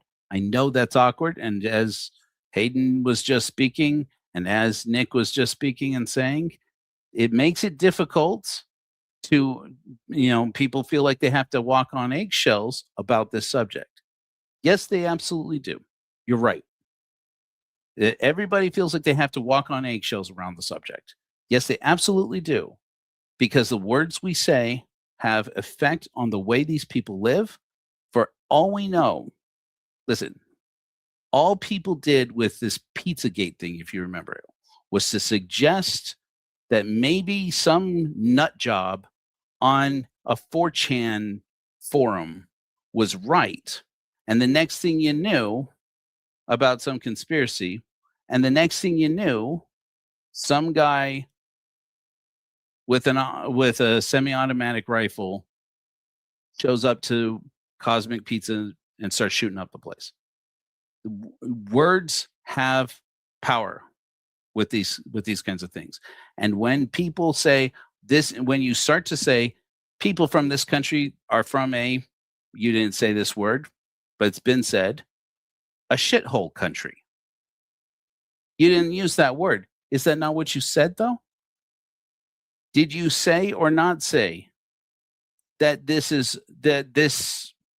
fraud alleged is part of some Islamist agenda?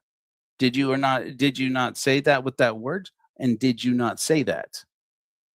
Even if you don't mean it, don't go near it, or talk about what's really important to talk about, clarifying what you're meaning to say, because what you're seeming to say here is coming off pretty racist.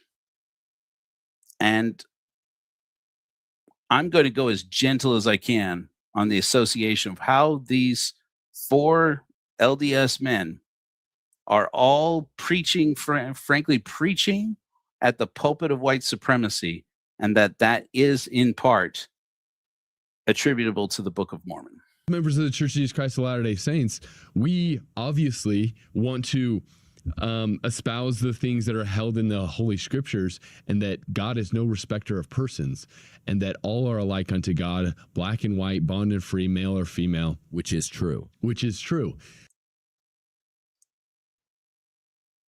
I respect that you believe that. What I'm saying, and I once believed it too. Okay? So I'm just being gentle here. Being as gentle, but as plain as I can be here. When you talk about the Holy Scriptures, and from the perspective of Latter-day Saints, you're talking about the story of Cain and the mark of Ham. You're talking about the mark of Cain. And if you don't believe it, great. I'm glad to hear you don't believe it. If you don't, I'm not going to speak for you. You're also talking about the mark on the Lamanites to make them dark and loathsome so that they would be unattractive to the Nephites, their fair-skinned cousins, in the Book of Mormon. You talk about the Holy Scriptures, you got two there that traditionally, in the rhetoric, in the mouths of Mormon prophets and apostles, saying that God sorts people out by race, and that there are people who were less dignified in the premortal existence, and that's how they ended up being black or having a darker shade of skin color when they were born. The fact that that isn't what you believed, and I'm going to do you the credit, I'm going to do you the favor of saying you probably don't believe it. It's there in the history, and when it gets unmentioned and unsaid, but something adjacent to it gets brought into the conversation, that's going to be, it's said whether you're saying it or not. So it's important to clarify, okay, the assumption you're giving out there is everybody knows that Mormons are not racist. I'm going to clue you in, brethren. That's not true. People assume, generally speaking, if they have any exposure to the history of Mormonism, they assume that you think that people who have darker skin are inferior to you. If that's not what you mean to say, I would suggest to you, and chalk it up to just communication, be clear. Maybe, for example, you say, listen, in the past, when we talk about our Holy Scriptures, this is a suggestion. When we talk about our Holy Scriptures, this is this passage that I personally believe. This is the passage that we believe. This is the passage that we currently believe, being aware that in the past, the interpretations of these passages have been otherwise. And if you want examples, gentlemen, I'm happy to furnish you with some. This isn't strictly an anti-Mormon channel, and that's not the point of what we're talking about here. But this is where this is getting really hairy, because we're about to go into, and I know this, I kept you guys for a while now. We're going on 2 hours. I'm going to try and get done as close to 2.5 hours as possible, or without going over 2.5 hours as possible, because we are about to get into Nick's history. And I want to just clarify before we get into that, if you, brethren, didn't mean to affiliate yourself or the Church of Jesus Christ of Latter-day Saints, which I understand you do not speak for, or Mormonism and Mormon doctrine, with what you're going to hear, you're, and I understand you don't know Nick personally. Nick, Shirley, you must be joking. You don't know Nick Shirley personally, apparently. It would have been good due diligence, though, to find out more about what he posted if you disagree with it, because the concern is that you're going to agree with it. Now, while holding to that, we also need to be aware of dangerous and harmful cultures that are in the world. And that doesn't mean that we just, tolerate whatever any culture wants to do that's associated with any specific, ethnicity or religious group. But when we see evil coming from wherever, when we see evil coming within the Church of Jesus Christ of Latter-day Saints, of members that do things that are very not okay, we just need to look at that and root out and chase darkness from among us, like it says in section 50 of the Doctrine and Covenants, or in section 123. No, section 123 is talking about bringing all hidden things in darkness to light, but section 50 talks about chasing darkness from among us. And in whatever form or whatever culture community that comes from, if it's darkness, if it's evil, we need to root it out and expose it. And it's not because it's associated with XYZ group or religion that's why it should be targeted. No, when evil is happening, evil should be exposed wherever it's happening. Boy, did you say a mouthful there. Okay, the agreements. Amen, brother. Wherever evil happens, especially if it happens inside the church, it should be called out by the members of the church. Without saying Wade Christofferson or a myriad of other names, you said a mouthful there. I want to just recognize it. I want to recognize it. Okay, good. I like that. I like that. It's about all I liked about that little rant, but I want to acknowledge it.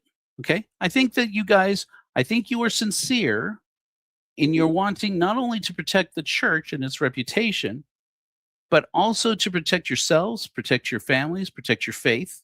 I get that, and I just want to acknowledge that. I want to take a moment to just acknowledge that, because the rest of this is just bad shit. Okay, the assumption, again, remember I said a moment ago, Christendom is often a term that's used as a dog whistle for white supremacy.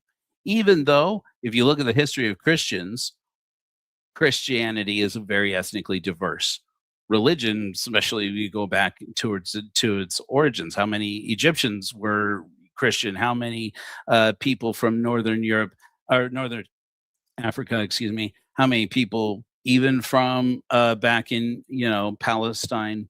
Even, some people assume because of the Gospels that it all started in Palestine. For all I know, it may have.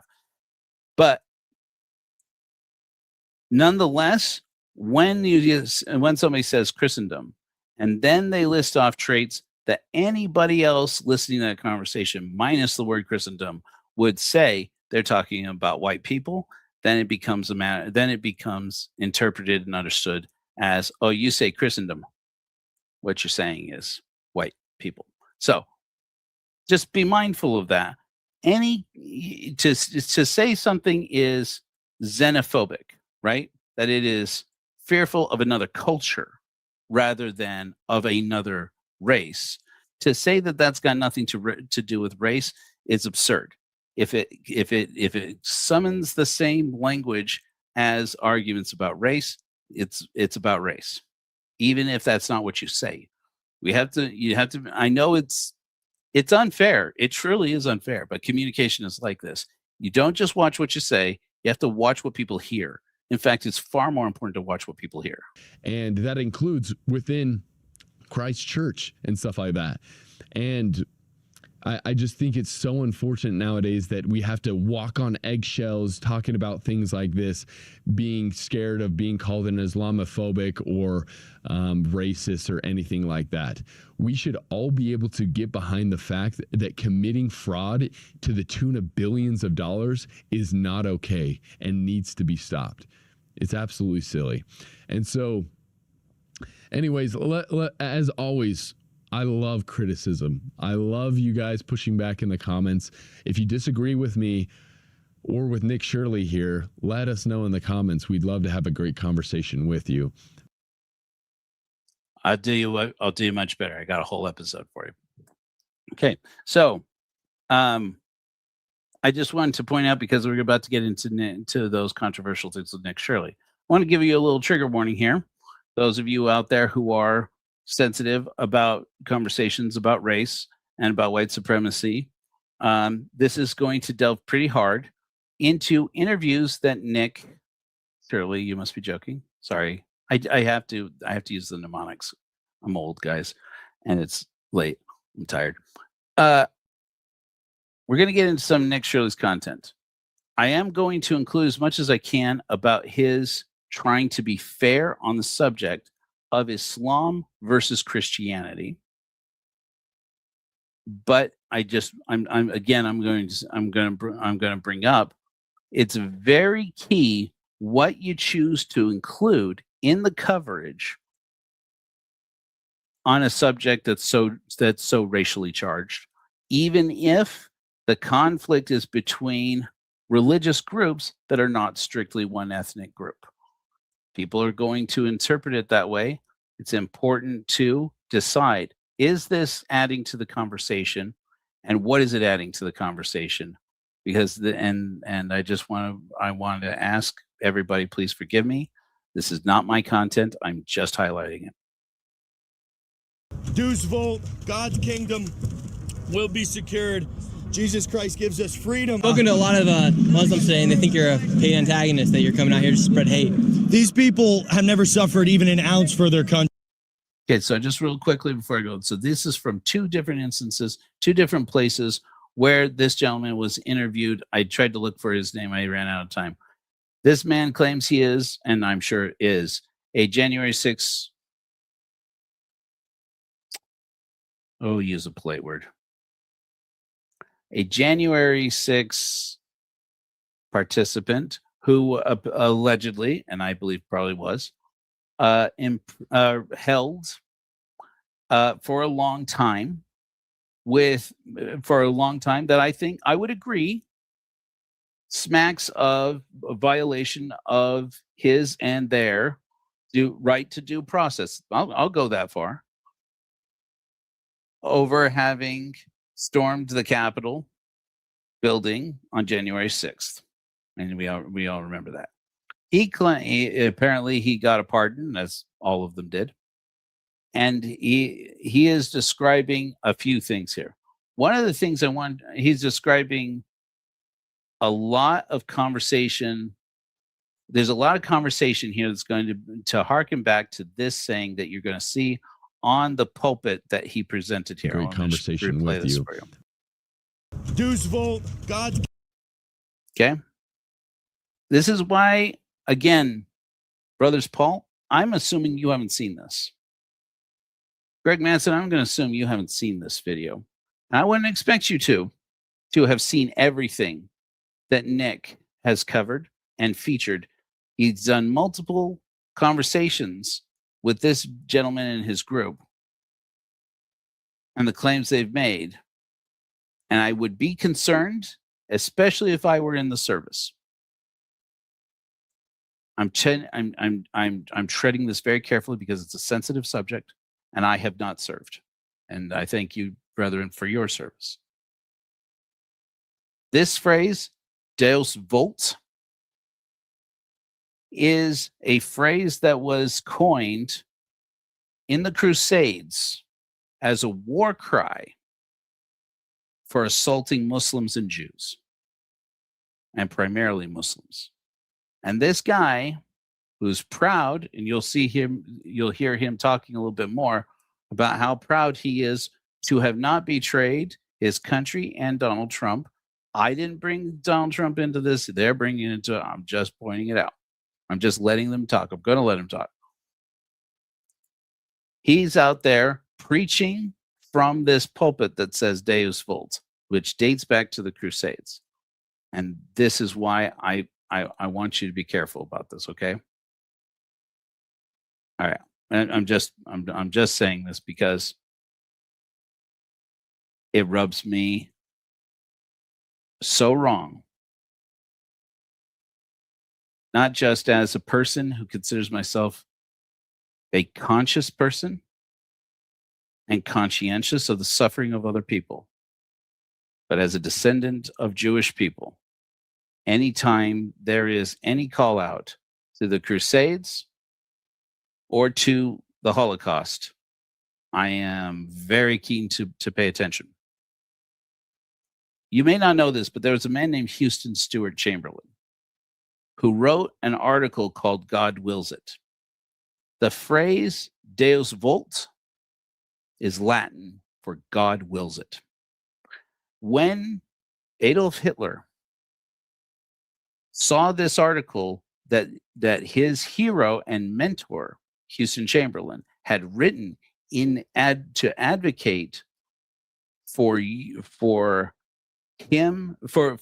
Germans, for the German Volk to join up with the NDSAP and revolt in the Munich beer hall putsch, which did fail. When he wrote that it is said that Hitler cried like a child. He was so grateful for his mentor, from whom he got most of his racial hate. And this British German man, the article that he wrote, the title was "God Wills It," Deus Vult. From that time until now, it is very well pointed out that Deus Vult is a symbol for far-right extremists and fascists. And I understand that I put myself in serious danger by even bringing this up, because there are actual now executive orders saying that you may be an extremist if you speak against fascism. But I come from a generation that believed that fascism was evil. And I tread lightly, but I will not be silenced on the subject. I believe it's evil. And I understand that I'm not entitled to require anybody else to believe differently or the same. The reason why this becomes so pertinent when they are bringing in Donald Trump into the conversation has nothing to do with Donald Trump himself. The one that it has to do with is Pete Hegseth, Donald Trump's Secretary of War, who I'm sure you are very aware of, who was expelled and excluded from right after the January 6th riots. Frankly, that's the more polite way to describe it. The January 6th activity, for which this man allegedly went to jail pending the outcome, or I don't even know if he went to trial. But apparently came out of that situation, came out of prison for it or jail for it. Okay. In the weeks after that, the reason why Pete Hegseth wasn't able to join in the inauguration of President Biden was when one of his colleagues pointed out that he had Deus Vult tattooed on his bicep. And according to the United States military, according to the service, that made him a potential threat from inside the service. And so it was determined that he couldn't participate. And following these and other accusations about his activity, that's how Pete Hegseth found himself, well, as I understand it, compelled to leave the service. Okay, this is sensitive. This is not a small thing.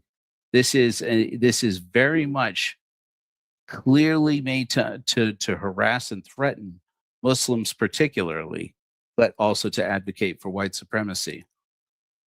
Again, I'm going to say, just because Nick, included this man and his pulpit in his coverage, doesn't mean he agrees with them. But he did it. He did a lot of coverage about the guy. And if only the things that he had said in that Fox News interview, that also, for a second I slipped into Spanish, también, that also called out this great replacement theory garbage, we wouldn't have to have this conversation. It could have just been simple coverage like I'm doing now. But this gets nasty. Kingdom will be secured. Jesus Christ gives us freedom. I've spoken to a lot of Muslims today, and they think you're a paid antagonist, that you're coming out here to spread hate.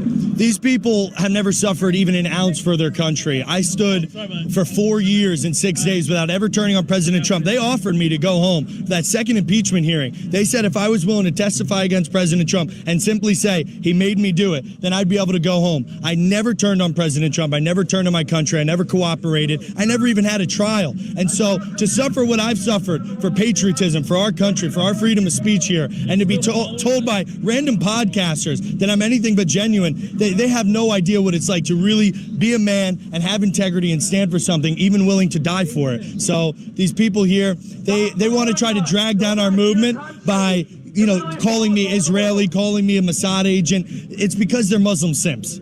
Quite honestly, most of them are paid by Qatar, especially the bigger ones. You saw these people, a lot of conservative influencers. They shuttled over to Qatar recently, and those are the same people pointing fingers at me, trying to say that my intentions as a Christian are being they're subversively Jewish. It's ridiculous, and this is what Christians need to do all across America. We cannot show weakness anywhere. They showed weakness in Dearborn, and look what happened to them. Completely conquered. Now Texas, completely opposite. Hundreds of Americans willing to stand up, and we will never be conquered like they've been conquered in Dearborn. So unless we have leadership, real men, to stand up in this country, Nick, we will see entire cities like Minneapolis fall to Islam. And that's why I'm out here, because I want to make sure white children and Christian children have a future in America. The mixed messaging here, okay? You can't overlook it. Now, again, just because Nick Shirley covered it doesn't mean he agrees with it, but he covered a lot. And he covered it again and again, and he didn't make any statement about it, explaining that this doesn't reflect his beliefs. And he made several statements here that frankly called the same to mind for me, and that is my opinion. It does not reflect anybody else's opinion, including the organization. But I want you to watch this. Now, here's one thing, okay, I will point out. In the age of the whole Candace Owens thing, I know this is this will feel like way out of left field, okay? In the age of the Candace Owens, Charlie Kirk controversy, there's a lot of people. There's a lot of people out here throwing around some pretty anti-Semitic things. And failing to support or not adequately supporting the cause of the state of Israel or of Benjamin Netanyahu or his party or administration is not anti-Semitism. That being said, as soon as anti-Semitic tropes get thrown in there, they get thrown in there, and it's important to point out whether or not you agree with them and not simply assume that it's true or false. I'm pointing this out. If this gentleman, and apparently he has been accused of being paid by Jewish people, and that if he is receiving hate for that, as much as I dislike him and dislike his character, and you're about to see more why,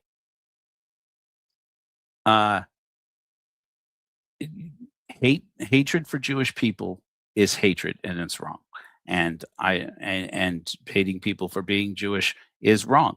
It's part of this whole conflict, and it necessarily will become an inherent part of conversations whenever we talk about Islam, because primarily Muslims generally tend to have very hateful feelings towards Jewish people, depending on the area that they are from, depending on how closely they connect to certain passages of the Hadith or the Quran. And I'm not here to preach against that.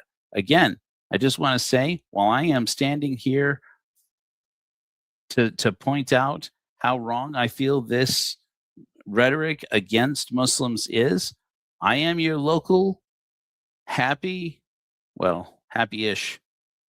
resident atheist.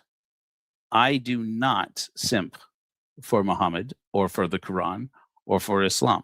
I do not like these religious ideas, but I am a secularist, true blue in every part of my core, who believes that this country is better with a diversity of religious opinions. Not to say, as some people will assume, because I'm an atheist, that I believe for whatever reason that there shouldn't be religion in this country. Quite the opposite. Let there be a diversity of religion and let everybody celebrate it.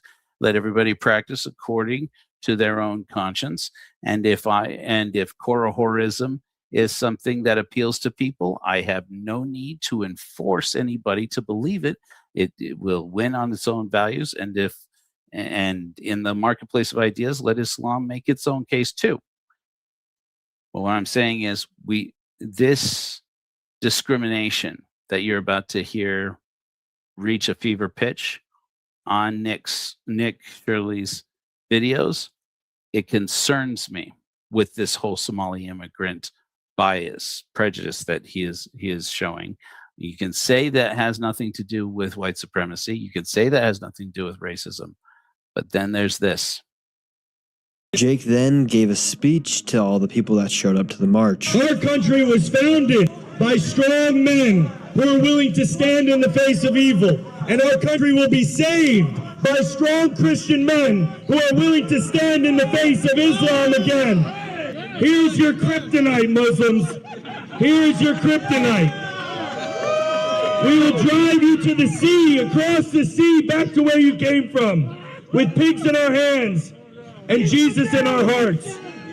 You cannot stand against the strength of white American men. You Muslims need to go home before we send you packing.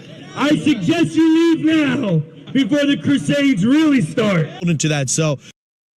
And then we'll probably skip over. But what's important to see here is that this interview is basically almost word for word exactly what he said separately in the separate interview.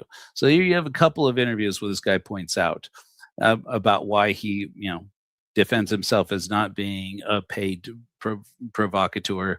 I don't know whether he is or not. I don't have any reason to assume that he is. I don't know any nearly enough about him to say one way or another. But of course, on the other side, you'll hear the rhetoric of people claiming, that Qatar was involved in paying off provocateurs and so on and so forth. Let that be. Whatever is the truth is the truth.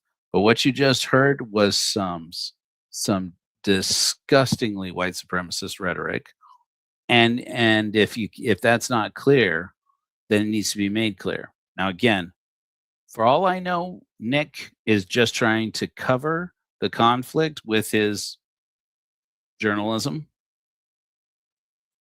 But it matters how much you feature what part of the conversation. And there were multiple interviews that got featured here with this guy and his crusader agenda. At some point, you're letting the message be dominated by a side that's going to raise the question, whose side are you on here? And you can say it's got nothing to do with Mormonism, or it's got nothing to do with Donald Trump, or it's got nothing to do with MAGA. All of these things, what gets left unsaid gets, makes a I want statement. to make sure this wasn't some sort of psyop by somebody coming in here just trying to cause a bunch of. No, I've baptized chaos. 18 men in prison. I love Jesus with all my heart. He is my Lord, my King, my Savior, and He is my God. And I will do anything to protect His kingdom. So this is what we're doing today, because Islam is encroaching.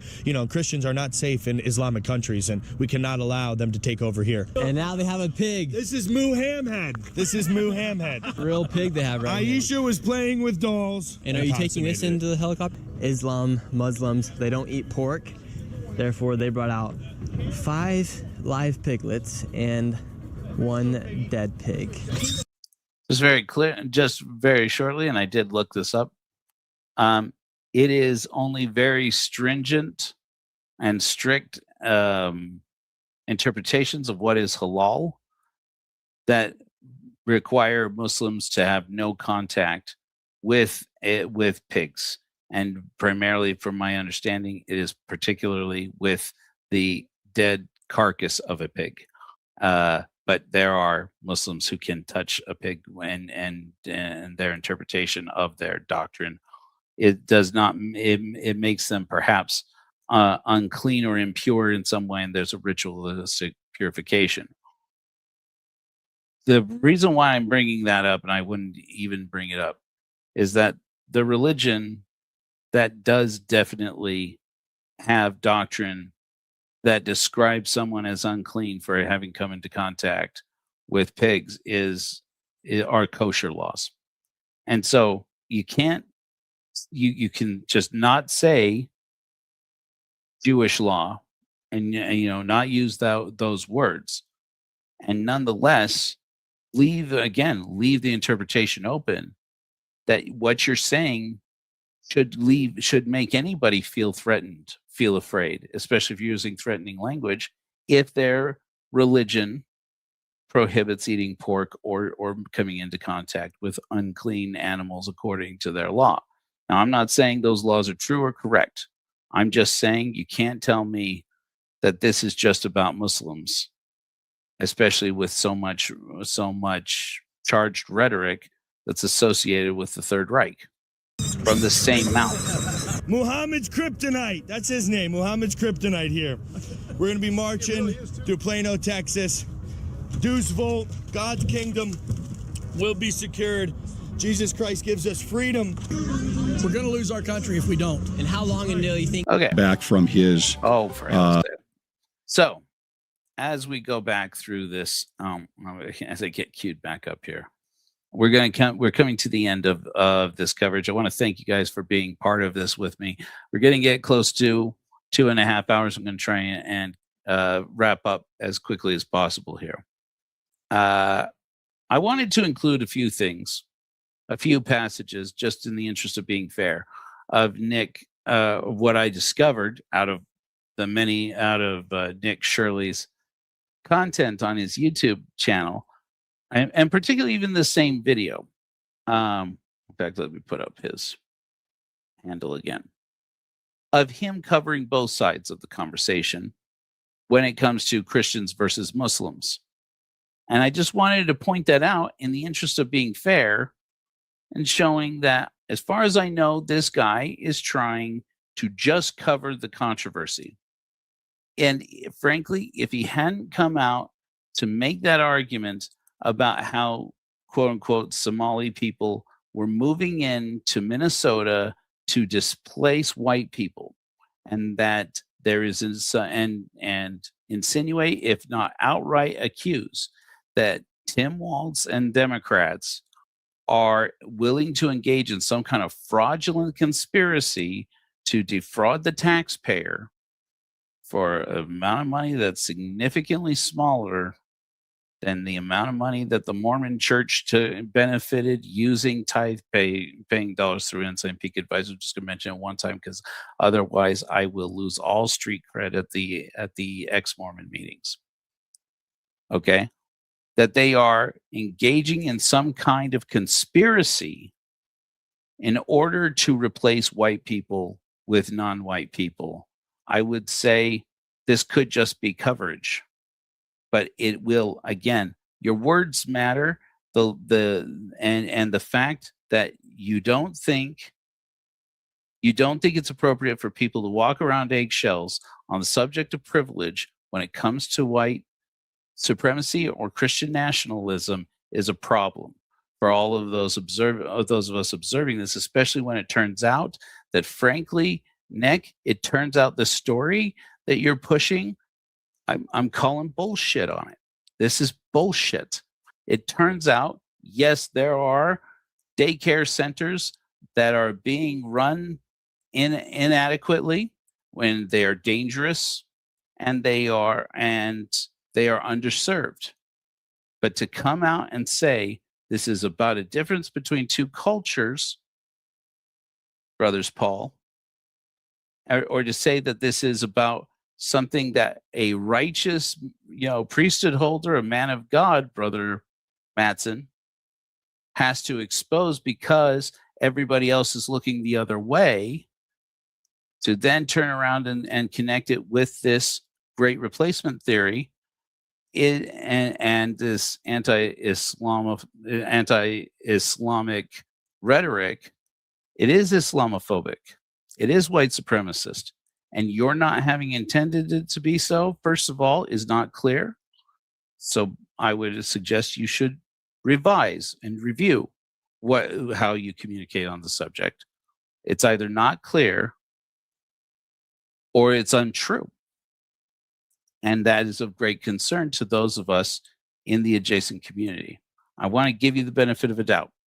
I want to invite every one of you, if you want to confront me on this subject, whether that is a phone call, whether that is on my program, inviting me to your program. I'm not suggesting that you do those things, and I'm not trying to clout chase you. If you want to have a conversation about this, I'm happy to confront you directly, or to be confronted directly, and to listen to what your feedback is. somebody adjacent to your community, if this is not what you meant, I wish you would say so, and I wish that you would go back and look at this again. And in the future, when these claims come about, be more careful with the accusations you make and with the accusations you're leaving on the table, because it does indeed come off like you just are advocating for white supremacy and Christian nationalism, and it's a problem. And it's not the first time that something similar has come up with your channels. Nick, Shirley, I don't know your channel other than the content I've shown here today. But I'm being as fair as I can here. This guy that you're going to see here, he looks like he has the appearance of all the other Christians here protesting at this Epic Center or Epic City Islamic Center in Texas. But I was watching him, listening to him. His rhetoric sounded just like many of these other gentlemen behind him. But I thought it important to include what he said, because I thought, well, okay, this is at least an improvement. This part of Texas. Well, years ago, I was standing out on Bourbon Street preaching, and a lawyer from the Vatican came up to me and suggested we started killing Muslims. And I said, no, we're Christians. We can't do that. And he told me it was because Europe was already lost. That was 10 years ago. He said Europe was already lost. So if Europe's already lost, America's not far behind. We don't have 10 years. We got to get on it now. And I'm not talking about using violence like he suggested. I'm saying we need to use our words. We need to use our votes. We need to stand up and speak up against Islam. Don't love the rhetoric, love the energy. Pointing out, again, this is great. This at least is good to point out. Anytime that there's an insinuation that you're calling for violence, point out you don't mean with violence, because we're living in a day and age. Again, Brothers Paul, a moment ago, you were talking about in this same video, Jackson, I think, Somalia, you said, was that Somalia sucks, if I quote you directly. And you said because it is run by an Islamic dictator, and because in an Islamic country, you said, it's violent. There are few places in the world as violent as the United States of America. And we need no dictators for it, whether we throw accusations about dictators around or not. And when people stoke up racial hate, violence will ensue. When we drive divisions between each other, that gentleman right there knew he said something right there that was going to conjure up the hatred in the hearts of people around him. He recognized that and realized that there needed to be a specific call to say, this is how we're going to do it, with words and with votes, not with violence. Don't love the energy, don't love the intention, definitely loving that the mindfulness of communication. Your sign right here says Americans Against Islamification. Are you here? Do you live here in Texas? Yes, sir. And how have you seen the rise of Islam here in Texas? For decades, I've been watching it. Oh, we got a pig squealing. There we go. God bless America. Appreciate what you're doing. Yeah, we've seen the Islamification of not just Texas, but especially Collin County. But as you know, it's sweeping the nation. We're not for it. We're not going to stand for it. We're not going to be bullied. Well, we know that if you follow the Bible closer, you become a more kind, gentler person. You become a better person. Now, sure, we all can backslide and fall short of the glory of God, but the closer you follow the Bible, the better of a person you're going to be. Now, the closer you follow Islam, the more violent you are required to be. The more vile of a human is what you embrace, and we're here to stop that. And when they talk about like Islam, yeah. Started off strong. Started to call out at least that there's a conversation to be had. Really wish that it hadn't dipped off into that one religion is violent, the religion of the Crusades, the religion of the Holocaust, fight me, the religion of the Inquisition, the religion of the doctrine of discovery, that we still don't know how many indigenous people of these continents were murdered in a mass genocide of a size and scope we have no accounting for. And then say, but no, there's you become, the more closely you aligned you become to their religion, you become vile and evil and violent. Even were that to be true, and I have plenty of, believe you me, in my toxic atheist heart, in the back pocket here, I have plenty of criticism about the Quran, about the Hadiths, about Muhammad,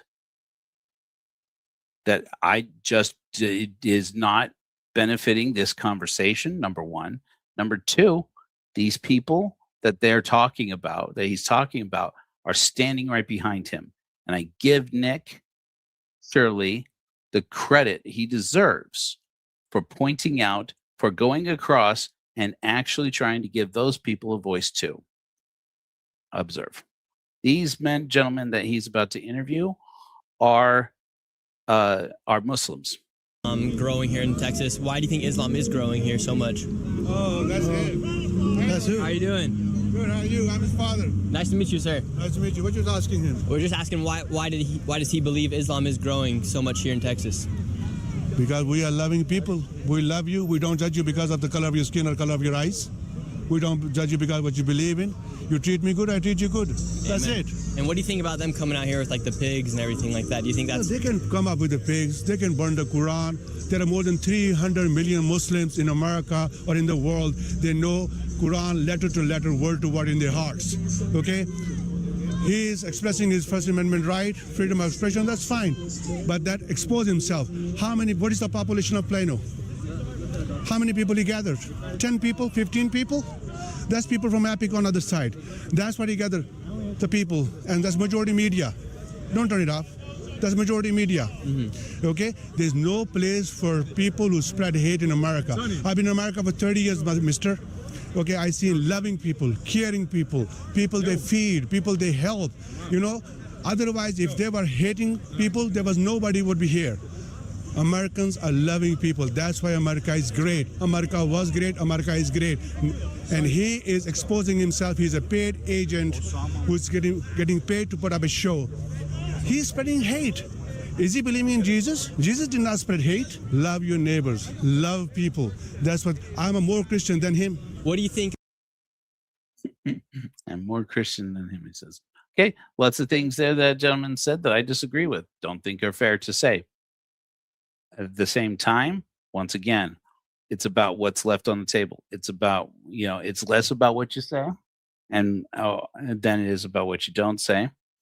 And what I didn't hear was any rhetoric like the woman that we saw at the beginning of our episode today saying, I'm willing to take up arms to enforce my point of view. It's not the word she uses, the exact word she uses, but that was the energy, that was the implication she gave. There was no call. There was specifically a call against violence. There was specifically a criticism about the motivations of anybody who would say that, to be American is to be hateful, that it's wrong. Okay. I'm American. Many of you are American. Is it inaccurate to say that Americans are hateful people? I know enough of my fellow Americans to know better. I know myself better. But what this man was saying, was communicating, was the ideal and the standard to which he hoped to hold himself and for us each to hold ourselves. For us as people to say we are striving to become better. He didn't say it that way, but that's okay. I like this energy, and I like that Nick covered it, and I'm trying to be fair here. I thought this interview with this gentleman was also this gentleman who is dressed like a cowboy, interesting cowboy, but is also a Muslim, I thought was also very good. About the Islamification, or what people are saying is the Islamification of I Texas think here. that they're paid agitators to distract, just like Antifa was used on the left to create chaos and division in America, so we don't focus on the real problems like Epstein, like the corruption in government. We've invaded countries on false pretenses like Iraq, where there's been over 1 million people that lost their lives. My family served in Iraq 2 tours during the Battle of Fallujah. I was underneath the World Trade Center the day it was hit. I am a Caucasian, white, proud Muslim American. These people are not the representation of Christianity. Yep. So that was all I had time to have prepared for you guys today. I want to thank all of you who managed to stay 2.5 hours with me and in talking about this. And I just want to close with this appeal. I've said some pretty hard things here. I'm not Nick Shirley. Let me close that down. I said some pretty hard things here, but I feel like I was fair as I could be. And I feel like it was time, it was necessary in this conversation to illuminate that privilege creates white supremacy and extremist rhetoric, and people of all stripes, of all political backgrounds, people of all racial and ethnic backgrounds, people of all religious backgrounds need to be aware of it.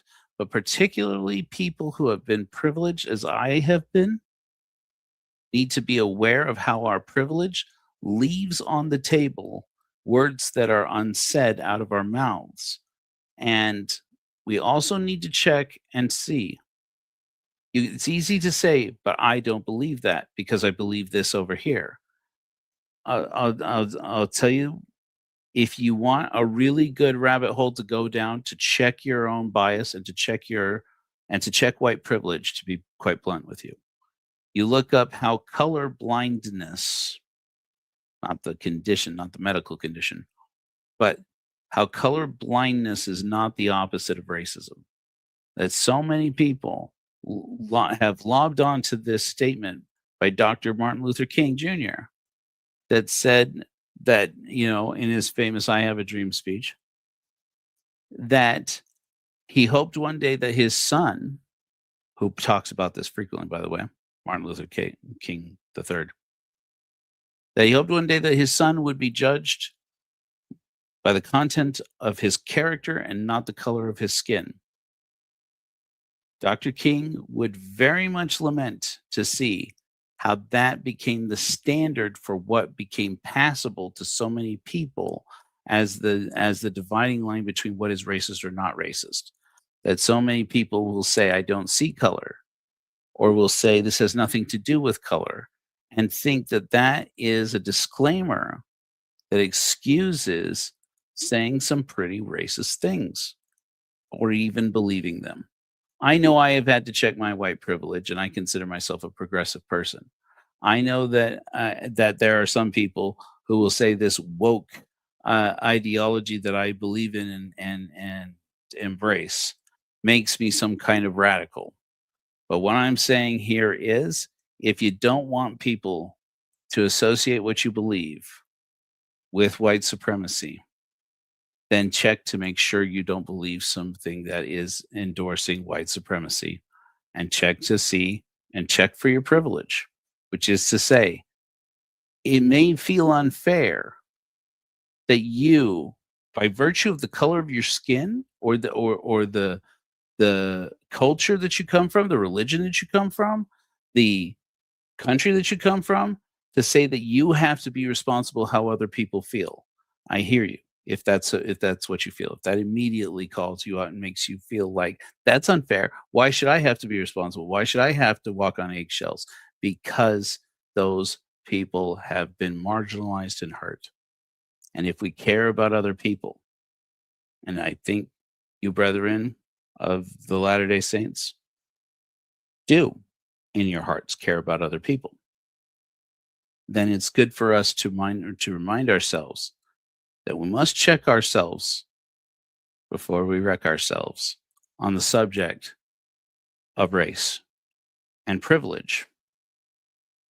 If we don't do it, how will we ever know How will we ever know that anybody is wrong when they say that you are an Islamophobe? How will you know if somebody accuses you of doing or saying something racist? How will you know if you are not willing to check?